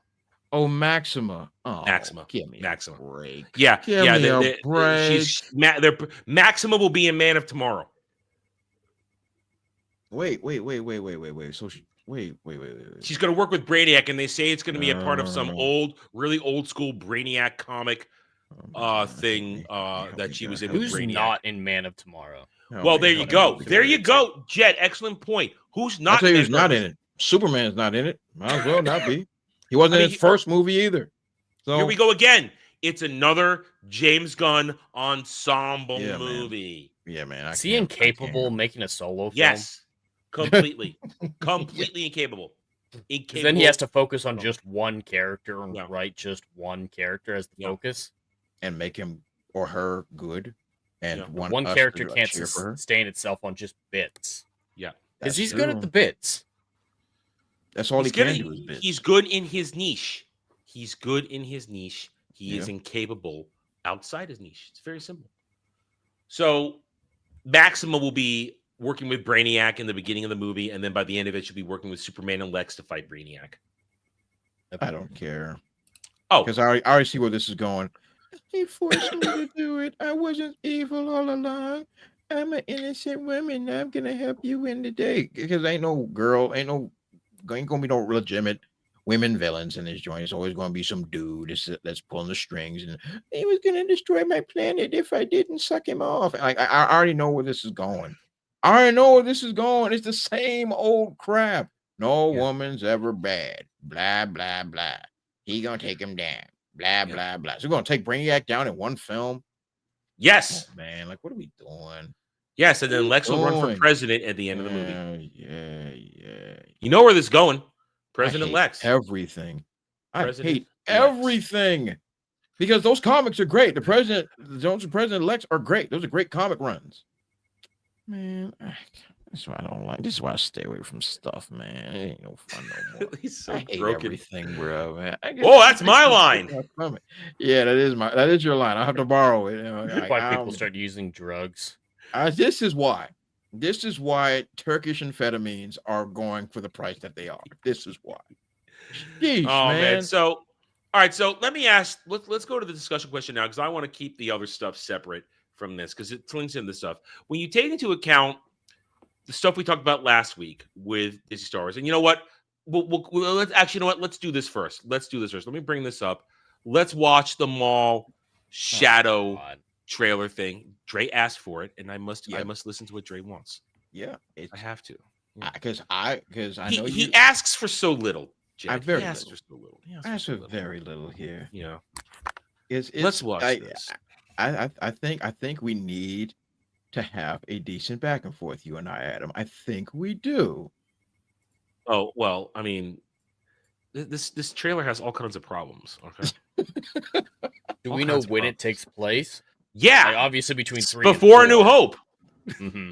Yeah, but before the 3-second dueling rebels. Yes, that is correct. If everything remains canon. Yeah, canon. Dave Filoni can't keep track of his own goddamn canon. So, now we know that's true. All right, so here we go. Let's watch this, and we'll watch this, and this will lead into the discussion question as well because we will deal with this. So here we go. Let me make sure the volume's a little too high there. All right, here we go. Jed hasn't seen this. Dre has seen it, and I have seen it. I've reacted to it in my own special way already. So let's go through this.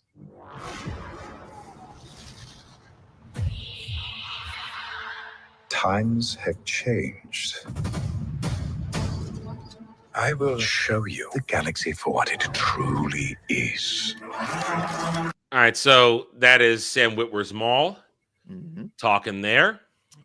Which I really am a fan of Sam Witwer himself. Like he knows his stuff, and he often corrected Dave Filoni on Clone Wars. So yeah, but he still sucks Disney dick, and he talks out of his ass. Wait a minute. See, this is why I want to have this conversation with you.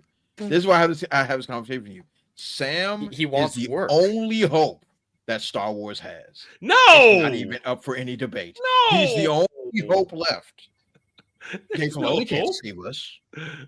All right, nobody's gonna save it until it gets sold. The only one that's holding anybody accountable is old Sam. Yet he still took the money and made this garbage. Of course he took the What else money. does he have going on? He calls Nothing. them out, but still gets his paycheck. So, like, I don't blame him for this. He's getting paid unspeakable amounts of money. Your Yeah. check's gonna clear. Granted, they're crushing debt, but they're gonna get. I'm gonna get my money. All right, so Maul's talking about this, and I'll wait till a particular line to address something. Here we go. See things from a new perspective. I honestly, I do not like the Japanese aesthetic of the whole quarantine. That it bugs me. It bugs me. Yeah, he's a Ronin now. Why are we doing this? He shouldn't be though. Perspective. All right, hold on. What were those helmets? What? Thank you. What are these helmets? Is This this Imperial Rebels animation era style? These are Imperial era stormtroopers. What is this? This Oh, looks like we're Rebels. transitioning from clone helmets still. Shut up. I don't want to hear it. It's Yeah, I don't retarded. like these helmets. They look retarded. It's like they crossed the Imperial helmets and the duckbill. Yes. That's true. Yes. I won't argue Yes. against that. You I can't won't argue. against that. No, not at Is all. this what our future? Okay, right here. This one of the most Here we retarded. This is a Padawan and a Jedi. Order 66 remains worthless in Disney Star Wars. More survivors. And it's not like they replaced it with like the actual purge with Vader hunting down these people. He just trained apprentices and sent out the Inquisitors to do it all. And this is what worse. Now, Dre will know what I'm talking about here. If you know of what the legacy comics were, there was a red Twi'lek called Darth Talon. I love her. And George originally wanted to pluck her out of that point in the timeline and drop her into an earlier point and be Darth Maul's apprentice. But she's red. Yes, she is. And she's covered in very tats. And she's gorgeous. And she's a sexy slut. I Point did is, all unspeakable Twi'leks things all Twi'leks are whores. All Twi'leks. Oh, that's not for any debate. Oh yeah. So now, but here we go. This pink little girl, the stands of Rodon said, "Will it be Darth Talon? She's pink." It's Dave Filoni. It might be. She can't. A Twi'lek's not gonna. Her skin color won't change because she goes dark side. It doesn't work like that. She might bleed red just like kyber crystals do. When Don't do that, Vadered. Chad. Don't say that out loud. These demons can hear you. Don't you dare say that out loud. As soon as she accepts the dark side, she's just going to turn dark red. Don't say Right that. here, we have a two-part problem. One, you're feeding Stan delusion. Oh, Darth Talon, because they don't know the fuck Darth Talon is. They just know the name. Two, you have once again delegitimized Order 66 with these two characters right here, because she's gonna pull out a lightsaber in this trailer, and that dude's gonna force throw shit. So, Dre, am I wrong here? No, you're not wrong. Not wrong. You're not wrong. Not wrong. Always running. I invite you to look more closely. What are we dealing with? Good question. And I offer you. All right, here he comes. Here he comes. And I give a particular middle finger to what he does right here, just because it's horrible nostalgia bait. It's look what we just did. Okay, I'm sorry. You know what I'm talking about. You know exactly what I'm talking about. An opportunity.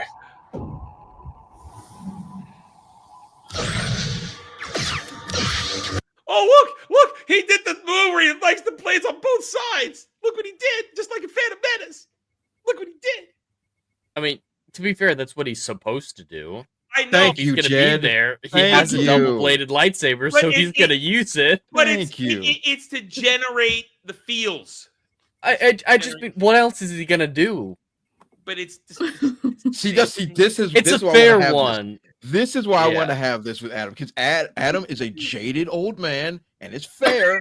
It's fair to be jaded. I bore witness to the filth. I bore witness, but your vision is so pinhole tight that even something that is supposed to happen, you're like, how dare they do what they're supposed to do?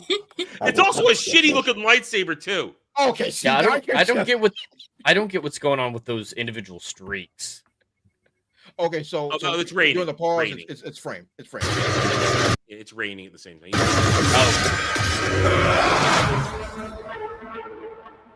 Maul. No, creator, Dave Filoni, creator. We have all been made to suffer. We survive, but do not live.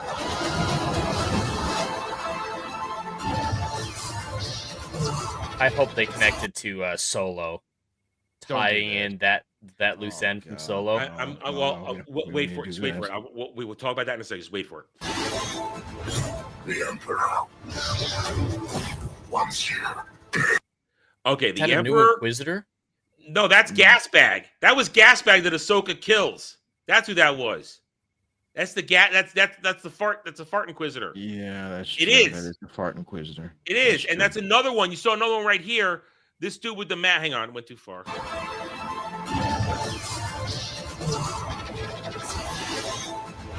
This dude right here, Ahsoka kills him too in another animated short they put out, in that Ahsoka Tales of the Jedi crap. Yeah. Mhm. Okay, I haven't seen that.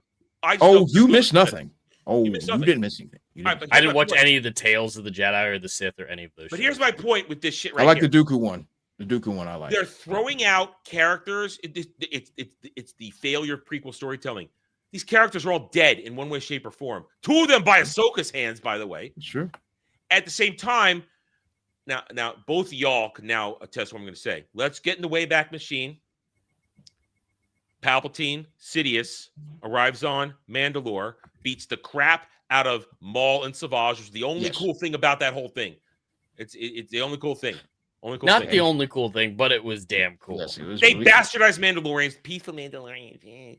Anyway, to be fair, they were made fun of for that, and there was an uprising to reject Satine trying to make them peaceful. And it was still so gay. it was one person who came to power and had so much pushback against it. Still gay. Anyway, and lost it off screen, which is more ridiculous. But at least she died. At That was the a end good of that moment. fight, Adam Memory tells him that Palpatine lets Maul live because he's now going to be his pawn again, correct? Sure. That's what Then I would equate. why is he hunting him and wanting him dead if he's a pawn running the Shadow World for Palpatine? Because, as you said, Dave Filoni cannot keep his story straight. Then this is bullshit already. Then On top of that, hold on, wait. Go ahead. On 1 second, Jed. I'm sorry, Adam. There's also one part you're missing, Adam. There's one part you're missing, which is fair to miss. The season 7 of Clone Wars garbage that came out, in which Maul escapes before he goes to his entrainment camp and then loses to Ahsoka and all that other garbage that happens. So I'm going to go on a limb and say that it's supposed to be a continuation of his escape, and then he starts pulling the strings on the underworld. That's what I'm going to say. And then he because technically it's a retcon. It's a retcon. To be fair, it's a retcon. But I'm going to just take those as that season 7 Clone Wars thing and say it's a continuation of that and how he is now trying to build up the underworld, the Pike syndicates, and all the crazy crap. That's what I'm When does it confirm that Maul's doing the syndicates for Palpatine?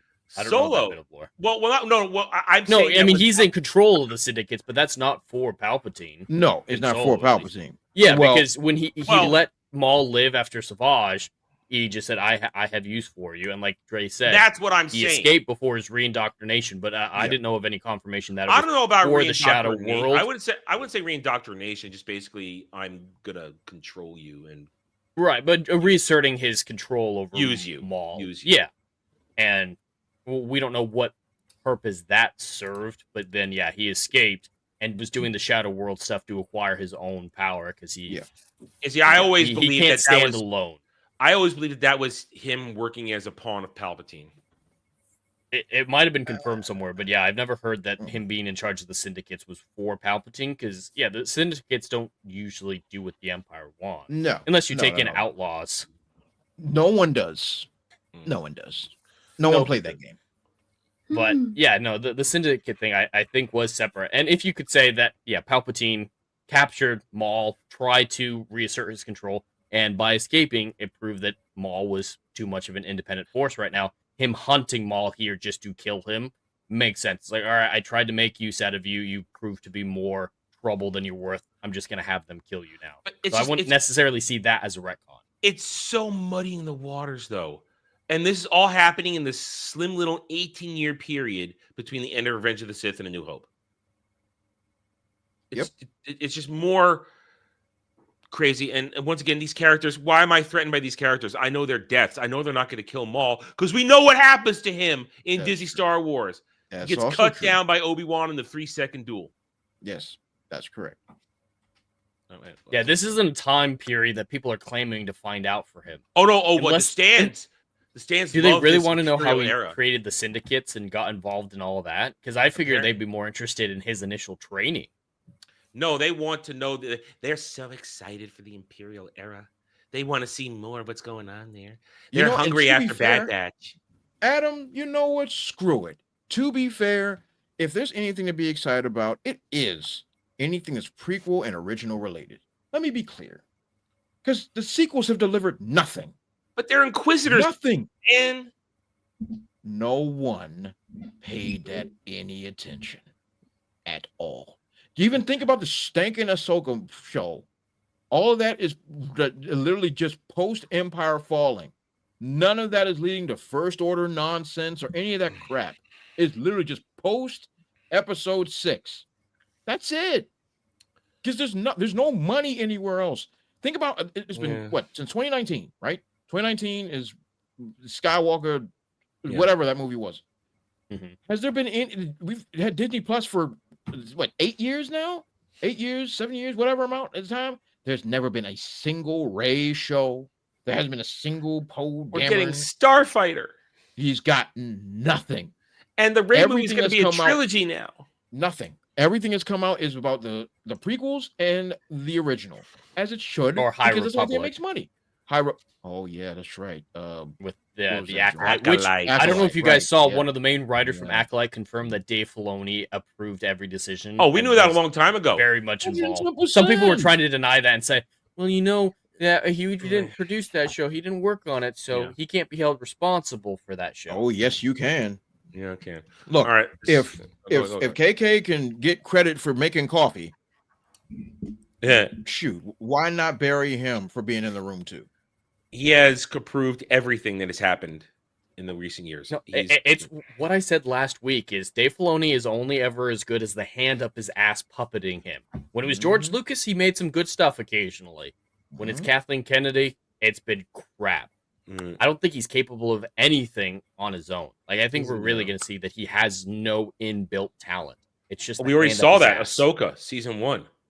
That's Dave Filoni off the leash. Ahsoka season 1. All right, let's keep going here. The Emperor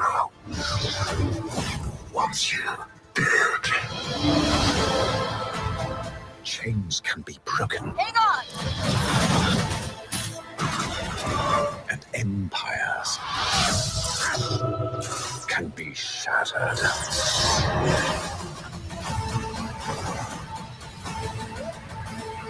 That's the end of it. He dies on Tatooine. Story over. Stop. Just stop. What is it? What does it matter? Nothing. Okay, Jay, nothing that happens in this reflects in A New Hope. So what does it matter? Because, Adam, we're old as dust, okay? And we're old enough to understand that the only thing that can make money is anything leading into New Hope or anything that's won't make in money. Between 3 and 4. That's it. This won't make money. It's be like well, Bad nothing's Batch. gonna make money. Nobody's It's gonna on a watch. streaming service. So it's not It's gonna like make Bad money. Batch. No one's gonna watch this shit. Sure. But this is the thing. They know that's their only chance. If It's they an act released of desperation. if they, I don't even know what faction can you drop out of 7, 8, and 9 that can make a show out of. Does anybody? No. Anybody have anything? I don't have anything either. No. You're right. The Knights of Ren. Okay. Who are Actually, they butchered that in the comics, in their fake comics already. And see, and that's what I'm course saying. they And there's no fruit to be picked at all. Maul has been played out to death, but they know that he is an extremely popular character, and they have to throw his name out there to have a chance to have somebody take a look. If I put out a show, and let's say, okay, let's go with Knights of Ren. Who is excited for that? Acolyte fans, because Darth Okay, Zipperface all was supposed to be five the of them. he was supposed to be the first Knight of Ren. He was supposed to be Oh, Ren. God. That's who he was I supposed didn't to. know I that. told you guys that, didn't I? Didn't I tell you guys that? I think you did. Yeah, you mentioned My that. memory hold that. In season 2, he was supposed to turn into the new Sith faction, the first Knight of Ren. Kylo Ren didn't actually do anything. No.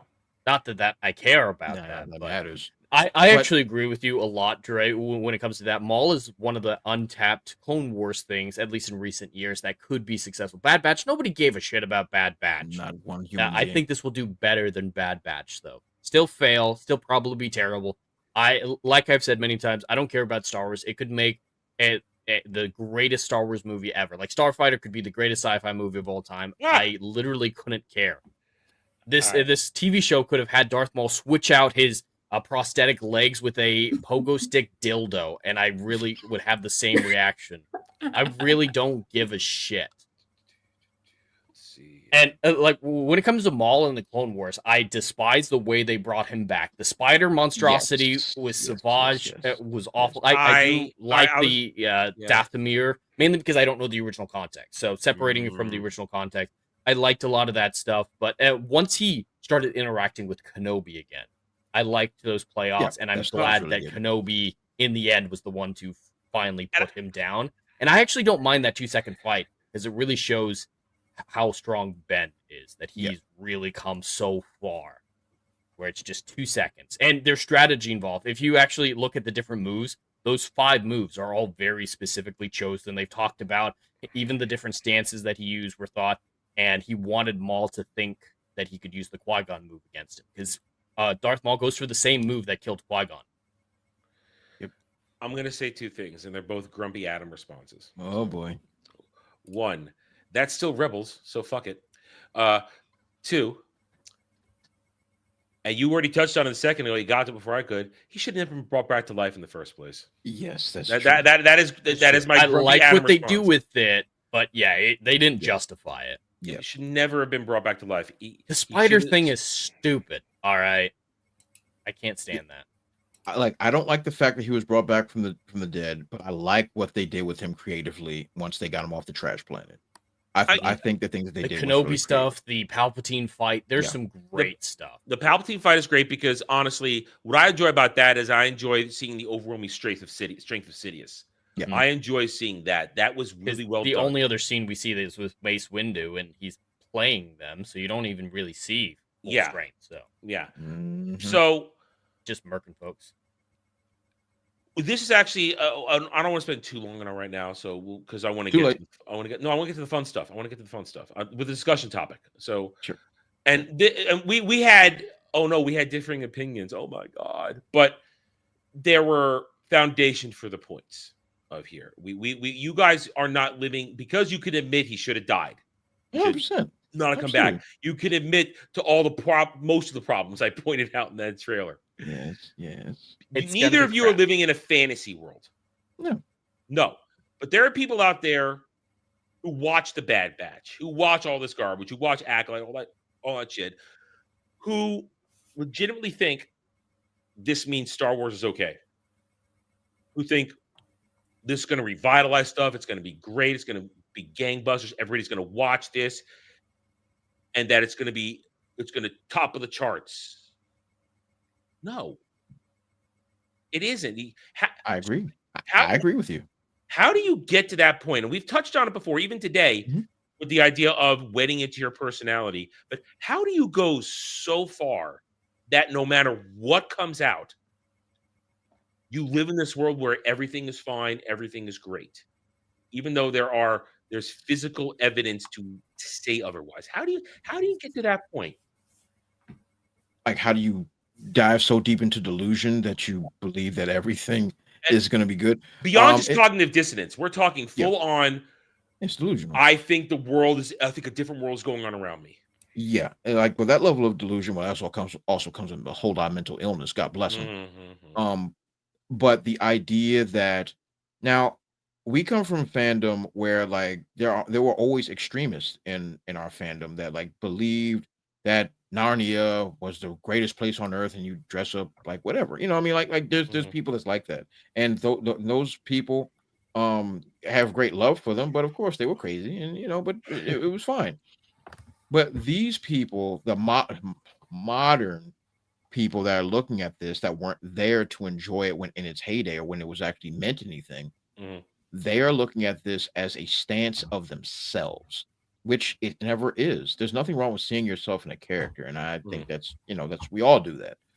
But when you look at this, you're so entrenched on, oh, this is gonna work because my vision on life depends on it, is because you're in such deep denial of the failures that keep coming up over and over and over again, that you just cannot look past the failures, period. And so anything that's announced is going to be good. It's going to be the greatest thing you ever seen.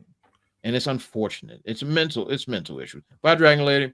It's always a really sad ordeal when we see that, and it's sad, and to be fair, there's also hope involved, Adam. There's hope, because I don't believe that all of these people are sitting there like, oh, it's the greatest thing. I think people just want it to be good because they want to have good content. I believe that. I will agree that there's probably somebody out there, a small sliver of them, that need it to be good.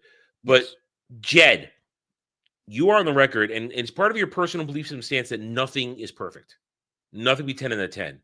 Whenever they start, and once Maul comes out, we will see this, good or bad, whatever we think of it. And I'm not watching unless somebody makes me. They're going to come out and say, this was a perfect episode. This is great. And we've seen this much time. They're going to come out and say, this perfect, that was perfect. They did with Bad Batch. Every week, it was an incredible episode. It's peak. It's this and that. That's impossible. It's impossible. Yeah, the more people like this say something is perfect, the less it means anything. I mean, it's the classic scenario of the boy who cried wolf. If everything's perfect, then nothing is perfect. And so I immediately dismiss anyone's opinions who constantly say that. Now, if you're an individual who's like, there's a few perfect things, like I think The Godfather's perfect, and that's one of the older ones, you're putting a important emphasis and stamp on things that stand out. But if you're repeatedly calling everything perfect, that is delusion to a certain extent. And I think Dre touched it a little bit on the end of what he was saying, is there's going to be variety in these types of people, just like there is in everybody else. There are going to be the rage grifters on that side or the grifters on that side who realize, yay, I can get a lot of YouTube subs, so I'm going to pretend to love absolutely everything. Yes. Go full new rock stars on it, for example, and everything like that. So they're pretending to like everything for financial monetary gain, which there's that category. There were people who legitimately love the old stuff and just want things to be good. There's the normies who are just casual fans and like, oh, there's a new thing. This might distract me for a few hours. A lot of those are legitimate, but at the same time, there are people who are incredibly delusional. And I think it comes down to the mental health crisis in our country. Because of social media, the internet, and everything like that, self-confidence is at an all-time low, and they're bombarded with so many different versions of people around them that they can't even, figure out who other people are. They have no sense of personal identity. They don't know how to socialize anymore. They really don't know how to socialize, how to define themselves, how to have opinions about things. And so when you don't have a sense of self, you look out to the things around you to find that sense of self. That's why in more niche communities, you see a lot of them adopting that niche community just because they have to fit in from a young age. But with the internet, there's so many of those that you have to pick something that's popular. And so for a long time, Star Wars, these pop culture things are immensely popular. So they latched onto them a little too hard, made it their identity. It's an actual phenomenon where you have to latch onto something to make your self-identity. Perfect way to say that for my next example. We are 2 days away from Wonder Man. Let's switch to the MCU for this person. We are 2 days away from Wonder Man. And oh God, no. The critics on Rotten Tomatoes are already slobbering this. And once again, I bring forth one of our favorite morons, Jack, who no matter what with the MCU, it's great. No matter what, we could see to just the critics, 90%. Wonder Man debuts with 90% on Rotten Tomatoes, the highest rated live action MCU show in 5 years. Whoa! It plays into racism. That is the core plot of it. I don't know if you've heard, Dre, what the plot of Wonder Man is. I don't know what it is. I know what the basic is. In the MCU, there is the real Wonder Man, right? Who's this black guy that you see. But they made a TV show about him where they race swapped him to be a white guy. And the TV show is traditional Wonder Man, everything you know from the comics and everything like that. Yeah. And so it's the Ben Kingsley's coming back from Iron Man 3 and Shang-Chi because it's all about trying to stop that TV show from putting this whitewashed version of Wonder Man out there. It's all centering around whitewashing. So they're using the comic book version of Wonder Man as a straw man to say, how dare you? I was actually black the whole time. You're evil for liking this are you version sure? of Wonder Man. Are you sure? Because from the trailer there's I saw, a Wonder Man TV show inside of it. No, I know, but from what I saw in the trailer, this guy's an actor who wants to be a part of the show, not actually Wonder Man. Okay. I know that there is a real Wonder Man that's black. No, so I don't know. if No, I don't know. I don't think there's a weird Wonder Man at all. I think they're just making this show. No, I don't think I don't want to like break you down. I mean, here. to be fair, the leaks and rumors that I heard could absolutely the trailer. No, I'm going on the trailer that we saw a couple months ago. It's all a parody. That this guy in Ben Kingsley's character, who was the fake Mandarin, right? The fake Mandarin. They want to be actors in the show. This guy's an actor. He's not the real Wonder Man. He's just an actor. That makes it even worse. That is actually worse. Yeah. So, but I knew they do focus on whitewashing. Yeah, but... I mean, here, while I read you this, and then I'll put it to you guys, and I'll get the exact breakdown of this. But whoa, I had high hopes it'll be great, but we have a massive hit on our hands. Oh my God! Inject this show into my veins, dude. I'm even more excited now. Destin Daniel Cretton simply never misses. So according to this jackass, I didn't realize I did that. Jackass. There you go. According to this jackass, because the critics love it, it's a massive hit. Not a single actual non-reviewer critic has spoken up on this yet because nobody has seen it. We got 2 days, and guys, they're dumping it all at once. This is not weekly. They are. Hasn't it been delayed like 3 times? There's one trailer, no marketing campaign. It's been delayed twice. This should have been out in December. Or in the fall, and then December. This was would be out last year. They're gonna shit this all out at once on a silver platter, and morons like this are gonna shove their face right in it and say, "It's pudding" when it's shit. Not the pudding. Not the pudding. I know. God, not the pudding. Pudding. But now, so you have that. So let me get this real quick here. Wonder Man TV show. That's crazy. It says here, Wonder Man. Where is the breakdown? Hollywood actor Simon Williams is thrust into the world of superheroes as he gets powers. So he's going to get powers while he's being the actor for the show. So we're all kind of right. He will be Wonder Man, but he doesn't start out as Wonder Man. He's auditioning to be Wonder Man. He gets the role and then gets powers to really be Wonder Man. Dre, who is Wonder Man? Because I know you can answer this. Okay, let's hold on. Let me wrap my head around what you just said real quick. Let me just make sure that my diabetes didn't kill me. Check the foot. Okay, yeah, gotta check the sugar foot. Is it there? Gotta check the sugar foot. Still there. Okay. So let me make sure I understand. Okay. So there's an actor who is trying to get the role of Wonder Man. Yes. When he gets the role of Wonder Man, he then starts getting the powers of Wonder Man. According to what I just read, yes. However, the show that he's trying to audition for is Wonder Man. Yes, so he will take on the moniker of Wonder Man. Even though he's trying to be Wonder Man, he's still getting the powers of Wonder Man while being a character that actually exists in that universe that is Wonder Man. No, there is no Wonder Man yet. There isn't. It's like made up or something. I don't know. It's like made up. Father. It's made up. There is no Help me, Wonder Man Father. existing in the MCU at this point. Yeah. You sure? Okay. I'm like 75% Because sure. I heard that there was a real Wonder Man. I'm like 75%. No, there's a character. The character is no, Wonder I Man. mean like in the MCU, there's a Wonder Man, and then there's a TV show about him.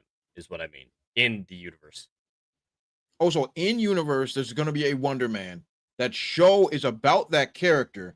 Maybe this guy is auditioning to play that character in that show that's representing the actual Wonder Man that's in that universe. Maybe that's where Adam and I aren't sure, because I've heard that there's a real Wonder Man that predates the television show, but he's trailer that there doesn't. The trailer did not mention a real Wonder Man. That's all I'm saying. When the teaser trailer we saw about a month or so ago, we're not sure about that part. Yeah, but the rest of it sounds. Yeah, the rest of it is coming together. So okay, but well, Wonder Man's a D-list Man? character. I believe D-list, Simon Williams is the character of Wonder Man. He's just a general hero. Has some enhanced strength, speed. I think in some cases shape shifting.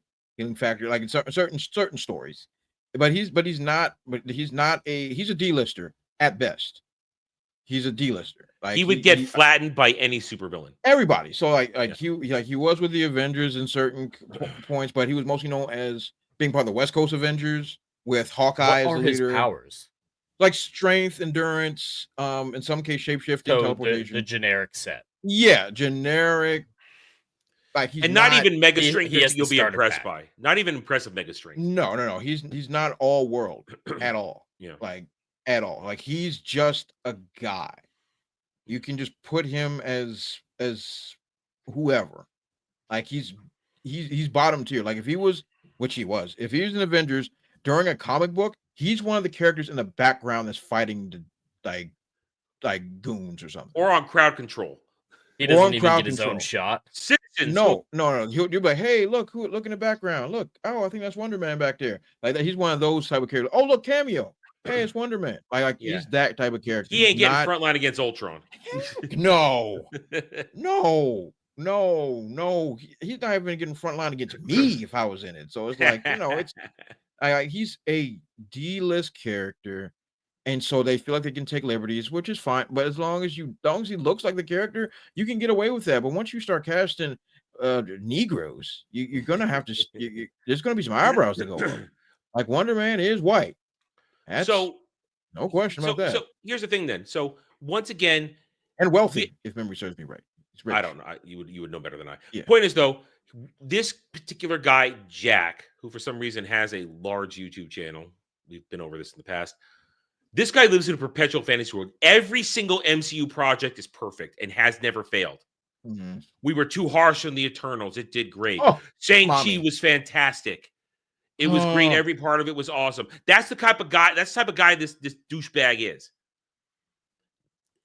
This is the perfect example of an MCU stan that does not live in reality.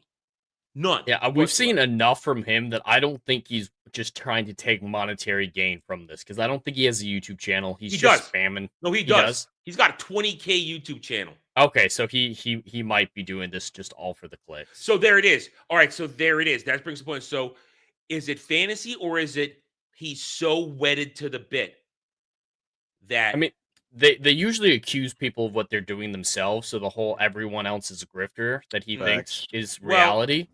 I would also like to say that whenever he speaks outside of the MCU, he's saying the commie Marxist lines. So I believe this guy's a true believer idiot. I think he's a true believer useful idiot.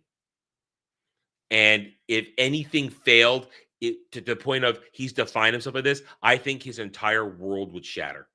Well, stuff has failed already, and he keeps coming up with new excuses for why it's okay. So something really has to fail. Like, I don't know, the Avengers getting sub $200 million at the box office for him to really take anything seriously. Because he's so delusional. I agree. He's so delusional that he's coming up with excuses to keep his delusion intact. All right. Brad did the research for us. There is a real Wonder Man in the show. Wonder Man is an old superhero TV show. The actor Simon Williams wants to play the new Wonder Man. It is a race swap. Thank you, Okay, Brad. so there was an old show. Maybe that's what I was thinking, is that there was an old show. So the and black guy is supposed to be show. Simon Williams. Apparently. The black guy is Simon Williams, who is oh, come on. And he's going to get powers while working on the show. Okay, no. Just throw us in the trash. Let's just get rid of it. Just throw us in the trash. But fantasy. Yeah. And this is what I'm talking about. You to automatically think because the critics say it's great, it's gonna be great. To come out with that kind of statement means, man, you are tongue punching that critic fart box so hard. Oh my god. That you're huffing that gas and you are delusional. That's complete delusion. And I don't think there's a real answer, because Janice brought up the point, and Dre, you brought up the point too. There are some people who probably really do want this stuff to be good. And that's where the cognitive dissonance comes in, the true cognitive dissonance, where you're convincing yourself from all angles that it is good, otherwise you're going to lose it. But then there are the shills, the stands that are everything is great. And of course, then you know who you're dealing with when it doesn't work. Oh, we're all just misogynists and racists. Exactly. So I think there's a lot of little answers, no definitive answer of how they get in these fantasy worlds. I think there are the thugs, like Jed just said, the thugs who are doing this just for the money, the grifters, who accuse us of being grifters. But there are the real diehard useful idiots who think it's so great, and they live and die by it. The criers and the vomiters. The criers and the vomiters. All right, so that horrible form. Yeah. No, I cry after I vomit because it's a horrible experience. Yeah, that's for sure. 2 months ago, at the beginning of the sick, which I still have 0.5% of, I cried after I vomited. It was not fun. I hated it. And then we're not getting back into that. It was horrible. Anyway, point is, these people are nuts. They're going to pretend Wonder Man's a hit. They're going to pretend all the stuff this year is a hit, but we'll be here to see whether or not it truly is. All right, let's talk some more interesting stuff here. Gaming talk. We have been covering since last year, since before the release of Assassin's Creed Shadows, the basically collapse of Ubisoft. We've been watching it, and things were a little quiet for a few months here, correct? After the Tencent influx of cash, where they opened as a subsidiary studio, they put another Guillemot in charge of it, so nothing was going to change. It's been quiet, right? It's been quiet. As far as I know, yeah. They've been hiding, yeah. Hiding. Good way to put it, hiding. Well, this week... The only real news is from last month, the studio they shut down for union busting. Yeah, and that was a nothing story. That was a laughable story. But yesterday, somebody dropped the curtain in front of the toilet, and we saw the shit happen.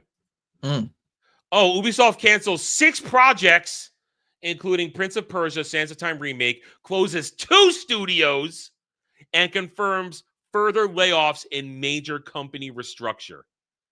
And Black Flag Remake is delayed, hopefully eventually canceled, because nobody wants that dog shit. Love God. But Prince of Persia, I actually confirmed, so it is 2 months from release, or was, and the developers claimed that they were in the final bug checking phase. Here's the excuse from Yves Guillemot, the CEO since 1988. But Jed, I'll let you say it. We were right, weren't we? Oh, 100% right. We've been calling this for years. I think when Outlaws came out, that was the real moment that we knew Ubisoft is in danger. And we started paying attention. We saw the stock dipping massively over the next few years. And yeah, I think that was the real tipping point for them, was Outlaws, and then Shadows just made it worse. And none of their other games even moved the needle. Can you name, off the top of your head, another Ubisoft game besides Outlaws and Shadows from that same time period? In this time period? Yeah, from Outlaws to current. No.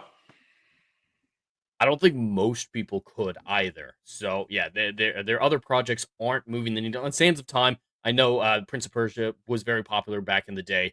I haven't heard people being excited for this game. I've seen more gameplay for the old games on, like, Twitter, for example, than the new one. So, it wasn't going to fix things at their studio. I still would have liked to see it come out, because it's 2 months away. Well, what money are they saving? Is it really that bad that they And it's more. Is it a Batgirl situation? Mhm. And they get a tax write-off for I mean, there are Dre. How bad must it be in terms of quality that with 2 months to go, because that's the final phase. Discs are being pressed. They specifically happening. said they're just in bug fix phase. Yeah, Dre, how bad is it that they canceled that shit 2 months to go? They're in a really, really bad state of affairs. Because if they're pressing disc at that point, so that means we have a release candidate at that point. And now they're canning it. This is what has to be done is this. The quality assurance department and the dev team have to get together and have a meeting and say that this cannot go out the door. That means that they got together as the development team and the QA team had to have got together. All the heads had to get together and then like, hey, how bad is it? It's like, hey, we've put in, let's just say 10,000 bugs. All right. And even with the fixes, the game still cannot function. It's still crashing on boot. Load times are it's at this point still unacceptable. And the door has to go out the door. They have to get together and say, we as the team cannot write off this game in order for it to go to Xbox, PlayStation, PC, whoever it needs to be. It has to be really, really, really bad. All right, question for that to happen. Yeah, not worth the delay. Do you think 100%. Daddy Tencent had any say in this? Ooh, there's a strong possibility of that. So let's just say, for the sake of argument, because Ubisoft is already owned by these jokers anyway. Now they're the puppet. They're a puppet. Yeah, Tencent is calling the shots. Yeah. So let's just say that the dev team, the QA team came together. Tencent definitely opened their ears to that and probably went over everybody else's heads and said, okay, if this team, because technically, even by industry standard, if the dev and the QA team get together and say that this game is unacceptable and cannot go, this game cannot ship legally. Let me say that legally, it cannot ship. So if they came and then went to all the other figureheads, the producers and everybody, sat down with them and like, hey, look, we did everything we could over the last X amount of years. This game is still unacceptable. It does not even meet industry standard. Tencent probably heard it and probably pulled the plug because they're not going to waste any more money on it. Because it let's be real. Whatever the other named projects are, Prince of Persia was actually named. Prince of Persia, at one point, many moons ago, was a major franchise. Yes. It has not been a major franchise since what, 2008? If I'm being generous. I would have to look at the last release. The last big buzz about it. Yeah, last time the movie came out. So whatever year that was, the last time Prince of Persia was a major mover of the needle. Prince of Persia ain't selling copies. So if you're going to sit there and tell me, and if I'm the owner, and if I'm Tencent, and I see that this is not a major franchise, that is not going to reek me in billions just because of the name anymore, I'm pulling the plug. And I would do the exact same thing because I'm not going to keep just burning cash on something that I know I'm not getting a return on. So yeah, so definitely. So but it had to be in a really bad shape. It had to be in really bad shape for it to be this close. And that means basically it's probably 4 years of work down the toilet. Absolutely. Minimum 4 years. That's if they didn't port it. If it didn't port from whatever. Well, it said remake, so that probably means ground up game. If it was remake, not just remaster. Yeah, not remaster. If they use the correct definitions here, that means yes. Yeah, that's also fair. That's fair. If they're using the correct words, yes, and this is probably ground up. Yeah, and I can definitely see Tencent just pulling the plug if they didn't sign off on it. I can see that 100%. So, especially for a franchise that's middling. I'd agree. So everything that they're saying is kind of ridiculous. Like you said, the 2 studio closures, 6 games that were canceled, 4 of which were unannounced games. One was a mobile game, I guess, because they're pushing hard for the mobile game stuff. There's an Assassin's Creed mobile game that's going to be that thing's cheap to make. Mobile games are cheap. They're very cheap.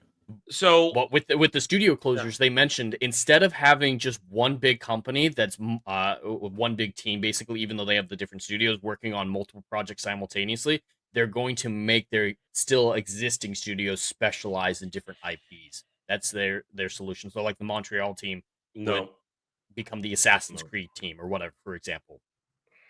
That's not where they're actually doing it, but yeah, that's their plan on fixing things with the major company restructures. And for layoffs, it doesn't say it here. It was 93 people were laid off, separate from the studio closures. Jesus Christ. And a lot of them were asked to leave. Like, apparently a few months ago, there was hey, can so many people volunteer to be fired, please? And not enough people volunteered. And so they fired them all anyway. And one of them was the head of Assassin's Creed as the franchise. Great. So the head of the Assassin's Creed franchise is actually suing Ubisoft right now. So they have a massive lawsuit on their hands. According to him, when all this was getting planned out, this restructuring, they came to him and said, all right, you're getting demoted. You're actually just going to be in charge of this project, get paid less, do this, right? And he said, I don't want to be demoted. Just fire me. I'll take my pension and everything and just go somewhere else. Severance and everything, I'll go somewhere else. And they said they agreed to that, took away his access, his key cards, everything he needed. And the next day he saw a public post from them saying that he left of his own accord, that he chose to and he probably has receipts resign that say otherwise. Which otherwise, why would he had other artistic endeavors he wanted to explore, so they're not going to pay him anything. Yeah. Well, how do you guys think the market has reacted to this? All this? Oh, I know. Oh, shares have plummeted to lowest price in 14 years. It's down to essentially 91 cents a share. Oh my God. It is down to 91 right now. Yeah. Yeah. Jesus. Tencent's going to buy this whole fucking company if they don't declare bankruptcy. They'll just buy it and waited to buy it now because we knew this was going to happen. Yeah. Less than $1 per share. That's when you buy. Now is when a hostile taker is primed to occur. Yeah, and if you thought that there was any chance that this company could resurrect itself, and you have the money to buy up shares, this is when you buy, because if they manage to save themselves and they crank out some really good games and the stock shoots up $10, $15, oh, guess what? You're a millionaire. Yeah. If you cash out, you're a millionaire. That's true. Yeah, but if we knew something like that would happen, we know it's not a good investment. There's the point. We know it's not, because Ubisoft is doomed. Jay, we talked about this with Dermy on Friday on Ballbusters. All the people who made the great games, they're all making their own small studios now. Yep. E33, Sandfall, they're new thing. There's a couple other small studios from the people who could make good games at Ubisoft. They have bright futures because the fans are hungry for that stuff. The people who made the great games at Ubisoft are no longer there. So you're not going to buy into that 91 cents a share because there's nobody there. Especially, let's be honest, I don't want to own anything owned by Tencent. Sorry. No. No, I don't trust. I don't want no China slop. I don't. I'm not sure China slop. Just not. So Ubisoft, I think we're about 6 or 7 months behind our prediction because we thought we had to, because Tencent extended the life when they came in artificially, because we know little adrenaline, but not going to save them. Yeah, we knew that Shadows was a massive disaster. Jay, do we still know the units sold? Not as far as I'm aware. I can look it up, but yeah, they've been very quiet. We don't know what the units sold on Assassin's Creed was. We know that Outlaws barely sold 1 million, and that was even more expensive than Shadows, and that was a disaster. And then everything else they're doing, nothing's moving. And here's the result. Estimated sales 2.5 million copies over 7 months. Oh, and they spent hundreds of millions of dollars on this game and the marketing. That makes it one of the lowest selling mainline titles in the franchise. And it is a mainline title. Excellent point. It's not like it's an offshoot or this or that. No, it's not like Mirage, which is not a mainline title as bad as it was. It was not. You can't compare it to Valhalla or the other ones with more recent memory. Well, but in the end, Valhalla sold 20 million in about that same amount of time. Valhalla was an insane success. That's the peak of the excitement and desire to play an Assassin's Creed game, and it's all gone. People still claim that Shadows was a massive success, just like we've been talking about with the Star Wars and Marvel stands. It stands for that game. We're rewriting reality. Net and gross don't matter. It only matters how many players, concurrent players. Oh, they got 3 million. Great. What does that mean in units sold? Yeah. There's a lot of cognitive dissonance, a lot of delusion. And listen, just end it. Somebody take the shotgun, take it out back. Old Yeller this company once and for all. Please put it out of its misery. There's no saving it. Nothing. The people that made it great are gone. They're making great games independently. E33 is the latest example of that. So, and don't get us wrong. If there was still hope, we would want Ubisoft to recover. But no, fuck it. Fuck it. Don't care. It's time for, as Dre always says, for it to all burn down and go away. And not be rebuilt. Let it just go away. Oh, yeah. It'll be rebuilt with the spirit of what it used to be in the new companies being founded like Sandfall. Sure. Yeah. Now we got one more thing. Now we're going to be positive. We're going to be positive. Hooray. Yay. At least Adam and I are right. I don't know what Dre thinks about this. I don't know, but Dre's opinion is important on this because he can give an answer, a question I asked on Friday on this. So 3 years ago, and Dermy actually did the math because he checked the math on Friday. I was right. 3 years ago, we got that god-awful Fable trailer with that fugly woman. Bad. And everybody in their right mind just took them to task. Took them to task. And it literally has been 3 years since we heard anything, right? Nothing. Quiet as a dormouse on Christmas Eve. Well, a couple days ago, out of nowhere, Playground Games dropped a whole bunch of news during an Xbox event. Fable 2026 will be launching on day one on PS5 along with the Xbox. And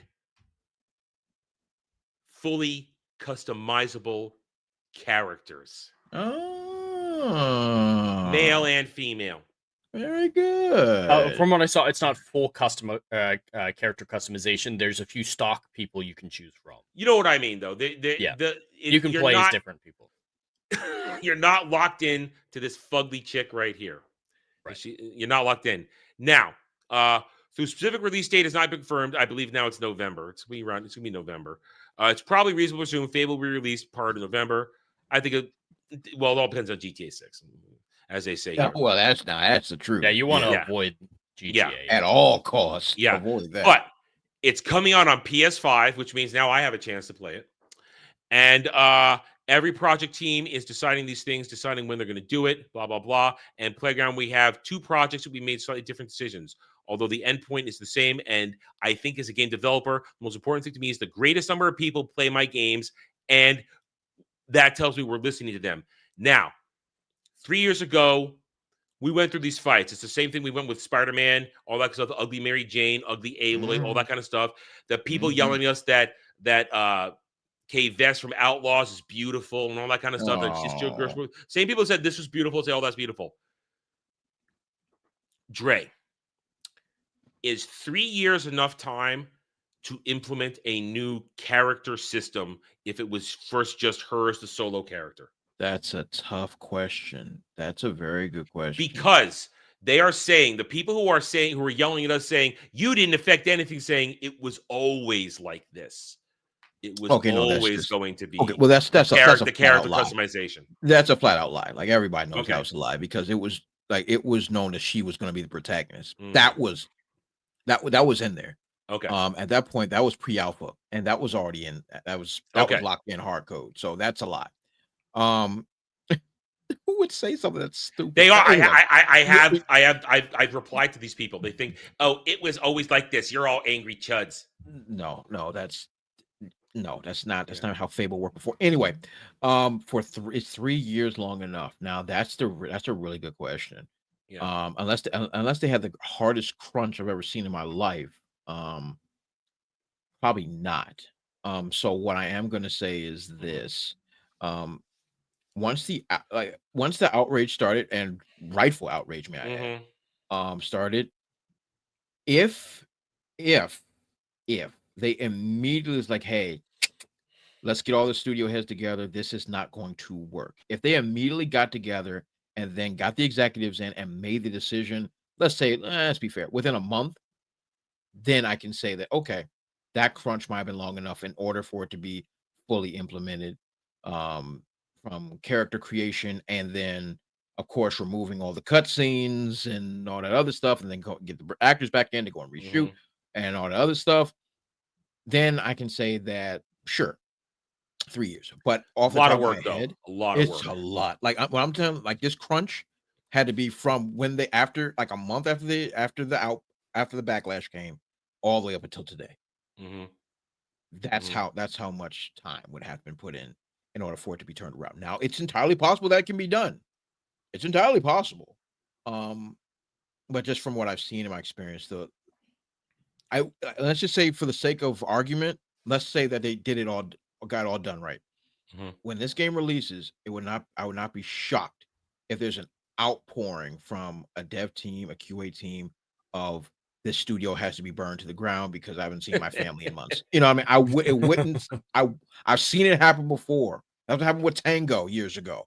So I wouldn't surprise me. So if the crunch is as bad as I think it would be in order for them to turn this ship around, yeah, there's going to be outrage after this joint comes out. Because right now, there's still under all kinds of NDAs that and stuff. you're so unsure about the 3 years, because it's a couple different models and getting an additional voice actor, which would take a long time. But they probably only have a female and a male voice actor, so I thought 3 years would be more than enough for another voice actor to redo all the lines, design the character customization scene, and then add in a second mesh that the game can check back on. So the problem, and Jed on the outside looking in, obviously, yeah, they're like, oh, 3 years would be plenty of time. Yeah. The problem is if the game was in pre-alpha already or full-on alpha, based on the images that we saw, it was either pre-alpha or about to go into alpha. That means all of that is hard code by now. All the character models, all of how the flow, including how the cutscenes work, everything. That means all of that is already ready, or at bare minimum, everything is grayscale. So that means you have to go back and redo all of that, and then including a male character. So doing all of that again twice. Because now, Dre, they now revealed that you can marry up to 1,000 different people in this game. You have 1,000 different romance options. 1,000 handcrafted NPCs that you can interact with that have their own stories, character relations, and morality. That's a lot. Fully voiced, too. That's a lot. Fully voiced, That's a lot. So, and once again, I don't know where they were at the point of the backlash. I don't know the point where they were at. So let's just say, for the sake of argument, that this was already going to be a feature. If this was already going to be a feature, the only thing that they can do, and I say this was already locked in, have everything be gender neutral in that way.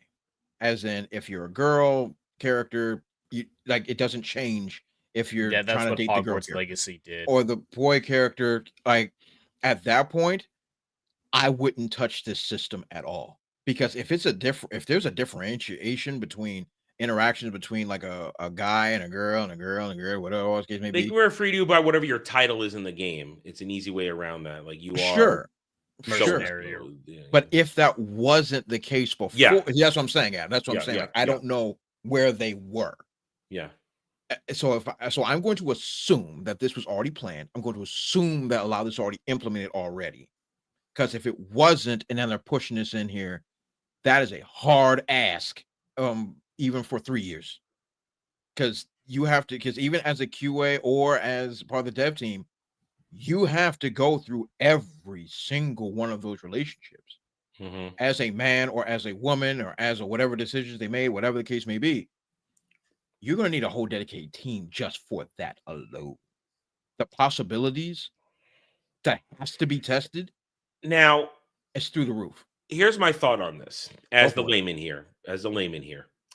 I think the backlash was so severe and how they were looking at all the other failures going on around them at this time with this failing. I think they got scared enough that I think they sunk the money and time in to do whatever they could to rescue this. Where now That wouldn't surprise me. Where now we're seeing this, and I'm saying, okay, now I can be whatever I want in this game. I can romance however I want, and I'm going to ask Jed to explain the new morality system in a second because he's been looking into this. I feel like they did the crunch. My instincts tell me to not risk this being a complete failure, to have Outlaws level failure, Assassin's Creed level failure, that kind of stuff. I think they did it because now majority opinion, and I'm a part of majority opinion now, switching around. I feel, okay, I'm ready to give this a try. I'm hearing you listen to what we said.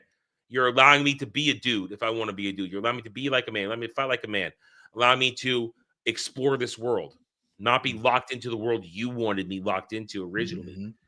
It shows the fear of the true customer base because they know who's going to buy this game.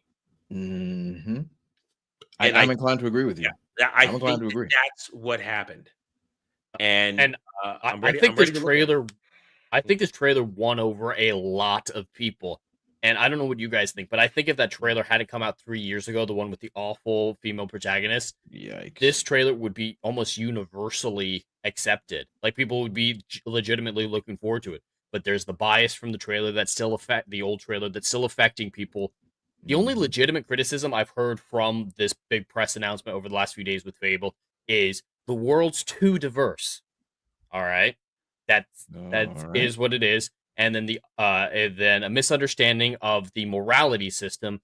And then the only other thing that I've seen, which is a little bit legitimate, is there's going to be office-style cutaways, which is really weird to me. Like, Dre, there's going to be in-universe interviews with characters reacting like the Office characters do, like they're talking heads afterwards. Oh, give me a break. I think that's bizarre. That's the thing I'm most concerned about with this entire game, is how is that even going to work? If it's limited, yeah, it's fine. And it all depends on how it's the chat's also bringing up that some people are hyper focused on a particular cutscene where a guy model is walking with the ass shake of a woman.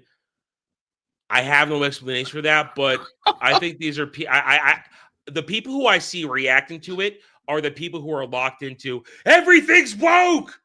The woke alarmists, a big issue with that right now, who have not seemed to graduate away from remain vigilant, pay attention. But if that's all you're zeroed in on and aren't weighing the other positives, I question, why am I listening to you? Oh, that's funny. Yeah, people overreacting to it. And yeah, the walking is a little bit weird. And that ugly protagonist, she still exists in the game. She is an option to pick.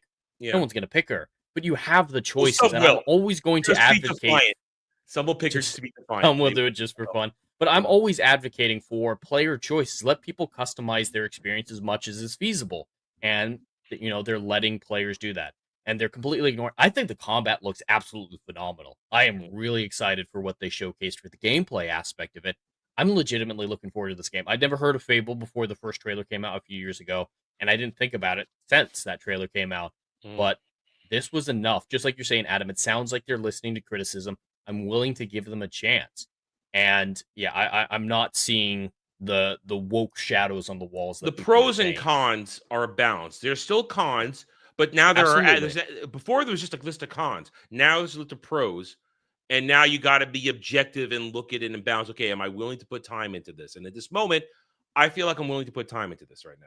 I'm willing to put time in. I'm not going to buy anything but the base game. I'm not going to buy any sort of extra deluxe edition crap. I'll buy the base game. I never do that. And if I get a pre-order bonus, that's fine.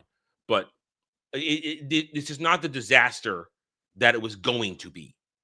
There's been it's a ton better than it could have been. This has been a 180. Because I think they realize the actual customer base will not spend money on a game, and you're looking at a crushing defeat. And right here, the fact that they're going to put it on the PS5 as well, day one launch. This used to be an Xbox exclusive. This was an Xbox exclusive or IP, and now, guess what? Everybody gets to play it because they realize we need to maximize money. need to make Not money. to Which mention, it in my is a good personal opinion, I perspective. think it's a good thing. I think everybody should be able to play anything at this point. I think the idea of exclusivity outside of Nintendo, what's the point? Like, Exactly. yeah, I it don't doesn't make ride sense. the It doesn't exclusivity serve a train. purpose anymore. It Yeah, does not anymore. It Yeah, doesn't. It's just because and that doesn't even maximize profits. So I'm they like, all want to play ball with each other anyway. Because ball. every it's just how it is now. The only one's going to be what they are is Nintendo. They're going to do their thing. Yeah. And because Nintendo fans just care about the Nintendo characters. They don't care about third party games. Yeah, it's its own weird little thing. Yeah. So I think this is something to look out for. I'm very interested now. I'm paying attention, and I'm willing to give it a shot. I'm willing to give it a shot. Absolutely. We'll see what the remaining marketing and promotion looks like over the next 7 to 9 months before this comes out, or probably 10 months, more like October, November. But we'll see what it looks like, and will they get it out for GTA 6? We'll see. I'm sure. Well, all right, Jocks. Here's the thing. We touched on it a second. Let's be honest. Jay, be honest with shame. Let's tell the truth, shame the devil. Indeed. The morality system of Fable OG. Let's not put on rose-colored glasses here. All right, you just either turned into a beacon of light or a devil. You're either mean or nasty. It wasn't that deep. Yeah. What we're seeing here, what it looks like, what they've transitioned to here is a really more choices matter system.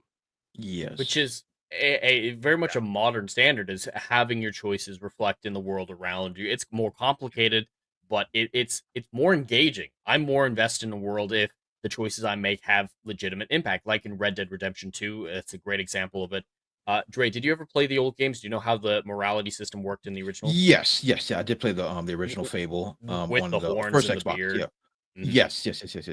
So they got rid of yeah. growing devil horns if you're a bad person. Okay. Instead, it's a character by character morality system, and it applies to all things, not just like murder and not murder. It's more complicated than that.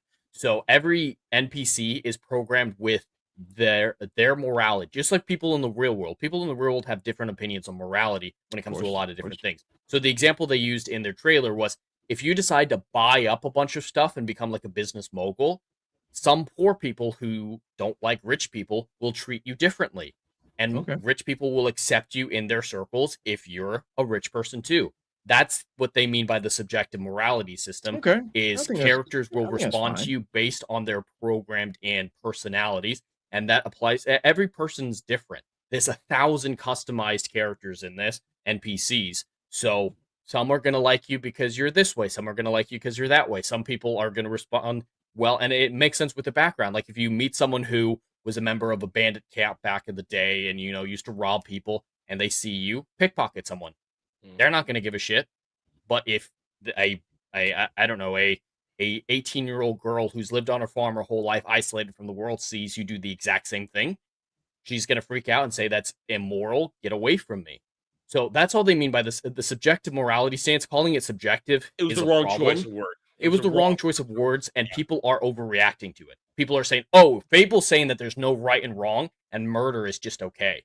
That's not what it's saying. It's saying that each character, each NPC will have a subjective response to different decisions of both violent, non-violent, good, evil, and just lifestyle. They'll react to lifestyle, and that's all part of the morality system, which is reflective of the real world. Like with that money example, there are people who think being a billionaire is immoral. There's other people who are billionaires who's like, hey, you're part of the club. That's all that means. And if this morality system, this choices matter morality system is implemented, that means there's a ton of replay value for this game. Especially if that's 1,000 different people. We'll just say 500 men, 500 women. We'll just divide it for the sake of conversation. Yeah. You could play as a different character every time. That means essentially 1,000 different types of relationships you can have to form in this game. Maybe and their morality system will affect their romance arcs too. Do they like your morality? Yeah. So I think that there are a lot of now positive pros to balance out whatever still cons. Maybe I'm not saying the game's going to be perfect, and I'm not saying we should ignore everything. But it's no longer the instant, oh well, fuck this, I'm done. No, there are now reasons to say, okay, I'm ready to give this a chance, because and I'm going to say it. Some people might not like to hear me say this. It's time to return to objectivity. I agree. It's time to not instantly go, fuck it. If they give us something to work with, something to balance the argument where you can say, okay, I don't like this, but I like this. Maybe there's a happy medium going on. You want to reward these companies trying. Yeah. Putting in the effort. Like what you're talking about with Square Enix all the time, Adam, is they're legitimately trying. So you try to support when they're doing it successful. And that's how you vote with your wallet. Don't just step away from everything. That way they won't know what the right thing to do versus the wrong thing to do is. So, vote with your wallet on what's good as well as what's bad. It's time to not be what they all called us are, reactionary. And listen, I'm very careful and selective with the games I buy. I don't buy everything. But this is 10 months out. I can save for this. I'm going to get it. I'm going to save for it. If I'm going to play it, it's for the channel. It's work. Therefore, it's something that I can attach to, business. Then that's something. And I'm not going to buy this if I don't think it is going to be a problem. I think there's a better possibility now that this game will work than 3 years ago. 3 years ago, I was with everybody. This looks like shit. And with all we had was a cinematic trailer. We didn't really have anything. We've got gameplay. Jay, you mentioned we got gameplay now. It looks great. They're telling us about the world game mechanics. We're being told now we have some options to work with. And I wouldn't be surprised if they add more to it going forward. So, as I said, people might not want to hear it, but I may rage at things, but I don't enjoy the being angry. I'd much rather do a nerdgasm where we're happy about stuff. I'd much rather plug in the game and play it and enjoy it. I would have loved nothing more than to have plugged in Spider-Man 2 and loved every second of it. But no, there were things to be angry at it. But objectively speaking, the gameplay was immaculately created. It still played like 2018, but even a little bit better. But the rest of it was mired in agenda-driven shit.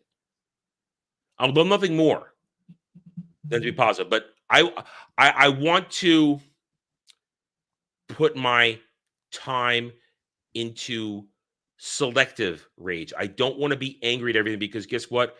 There's not a reason to be angry at everything right now because a lot of this shit that we've been fighting it's fallen off. Rage about the facts. Yeah, rage about the facts and logic. That's what's in front of us. So there it is. I mean, I think this is a good thing. And a lot of people are those of us who are not in the market of rage baiting because the rage baiters exist. They've built their content on rage baiting, on being angry, of questioning everything, to hyper focus on one thing and one thing only, and not look at the grand picture, the big picture. That's fine. You want to listen to them, fine. You don't want to listen to me, fine. You want to listen to me, don't listen to them, fine. Make your choice. I'm here to present everything. You make your decision. And I've always said, I'm going to show you everything. You make your decision after the information I've given you. You want to believe me, fine. You want to go against me, that's your choice. I'm not going to tell you otherwise. But I'm going to try and tell it like it is. I'm not going to lie to you. We don't lie here. We tell the truth as we see it with the facts and the evidence presented to us. And if facts change, if I get the game and the cons suddenly outweigh the pros, well, then I'll say it. And I was like, well, I wasted my money. Because that'll be your opinion already evolved on the facts here, going from the original voice model, like you said, or face model, saying, yeah, that looks terrible, dismissing it, and then now new evidence presented. Your opinion evolves. And if new evidence is presented to us, like if it turns out where there's only one female model and one male model, that's not character customization. That starts to become a problem. So we'll react to that when that information comes out and our opinions will evolve. But there's a big problem with straw manning. Straw manning isn't just creating a straw man in an argument to pretend to beat someone else. You can straw man yourself and convince yourself that, like you said, one little thing is the entire structure and be offended by it. It's making problems to be offended by. Yeah. And I think right now it looks like effort was made. Effort was made. Yep, so they're earning at least good job for trying. A little goodwill has been earned. And all we're asking for is meeting us halfway. And if they're meeting us halfway, reward them a little bit. At least give it a chance. This is where I say, okay, I'm seeing evidence to give it a chance, so I'm going to. Not everybody has to. That's why some of us give it a chance, so then you can make your decision afterwards. That's how it works. Anyway, not popular opinion, but I'm going to stick with it. But we are done for the day. Let's pimp our wares, and then I'll decide if I'm going to go out and push snow off my car or not. Jed, how's your week look? Besides being in warm weather. Warm weather. Yeah, it's very hot right now. I'm avoiding a sunburn. That's what I'm doing right now. Is avoiding sun will kill you. You got to be careful. I do have to be very careful. I've legitimately gotten sunburnt in the shade. It is 21 degrees outside right now, Jed. It's 20. I did get sunburnt at Universal. I got 18. You're in a heat wave. Completely overcast. But everyone can find me at Endless Frontiers on YouTube. Tomorrow at 2 p.m. Eastern, I'm going to be doing the Right to Flight podcast, where I react to some of the science, some of the fiction news, pop culture news, and then do the chat Choose Your Own Adventure segment, where with the combination of you, the chat, and dice rolls, we craft these little short stories together, and it's a lot of fun. Later on that night at 7:30 p.m., Adam and I will be back playing some Jump Space, some classic co-op split-screen gaming, having fun with that. Throughout the rest of the week, just playing games where I get a chance. Probably going to be Star Wars Genesis when I find a moment. Thursday is when Starfleet Academy Episode 4 comes out. I'll have a review up hopefully that same day. And then later on Saturday, both Saturday Night Drive-In at some point we'll release it, and as well as the Starfleet Academy review stream, where Dermy Wormy will be joining us 6 p.m. on Saturday. He's coming in cold to the gay Klingon episode. Gay Klingon. Oh, and an existential crisis is facing the Klingon Empire, and it might be their extinction level event. It's called homophobia. Oh, I'm going to have a good time this Thursday. Dre, when you're not mired in snow, what's your week? Yeah, when I'm not mired in snow, everybody can find me on the Brew Playing Comps YouTube channel and the Brew Plays as well. And definitely check out my site, bpcomics.io. Just check all my comic work, voice work, all the other great stuff that I'm doing. And X, Twitter, Drabroot00. We'll see what pops off this week. If there's any new information in regards to anything, especially in the comic book community, I'll definitely check it out. And so do all those great YouTube things, like, comment, subscribe, and share. All right. As for me, tonight I've got Wormhole Watch with Brad Hitman, maybe Hitman's working, and Fractured. You can catch that every Wednesday, edited up on Brad's channel, Duke Devil 95. Brad, who also joins myself and Jed for Where No Man Wants to Go reviews every Saturday, currently at 6 p.m. Eastern. Rest of the week, Daily Dive, Monday through Friday, 1 p.m. Eastern, where we just do our thing over there the best we can. This week, we do have a chat, maybe watch us reviews for Monday. I got to watch tonight Tiptoes. And get through that. Jed said it. We got Jump Space on Monday night. Tuesday, I'll finally get back to some Dragon Quest with you guys as we just keep trying to have fun gaming. And of course, Thursday's Starfleet Academy episode review.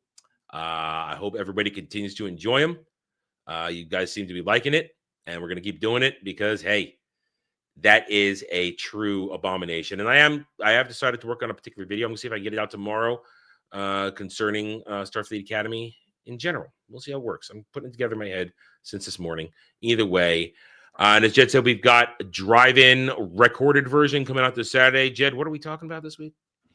Well, it felt appropriate with the actor getting cast as Kratos to talk about one of his biggest films that he's done over the last few years, and just a great film that I've enjoyed since I was a kid.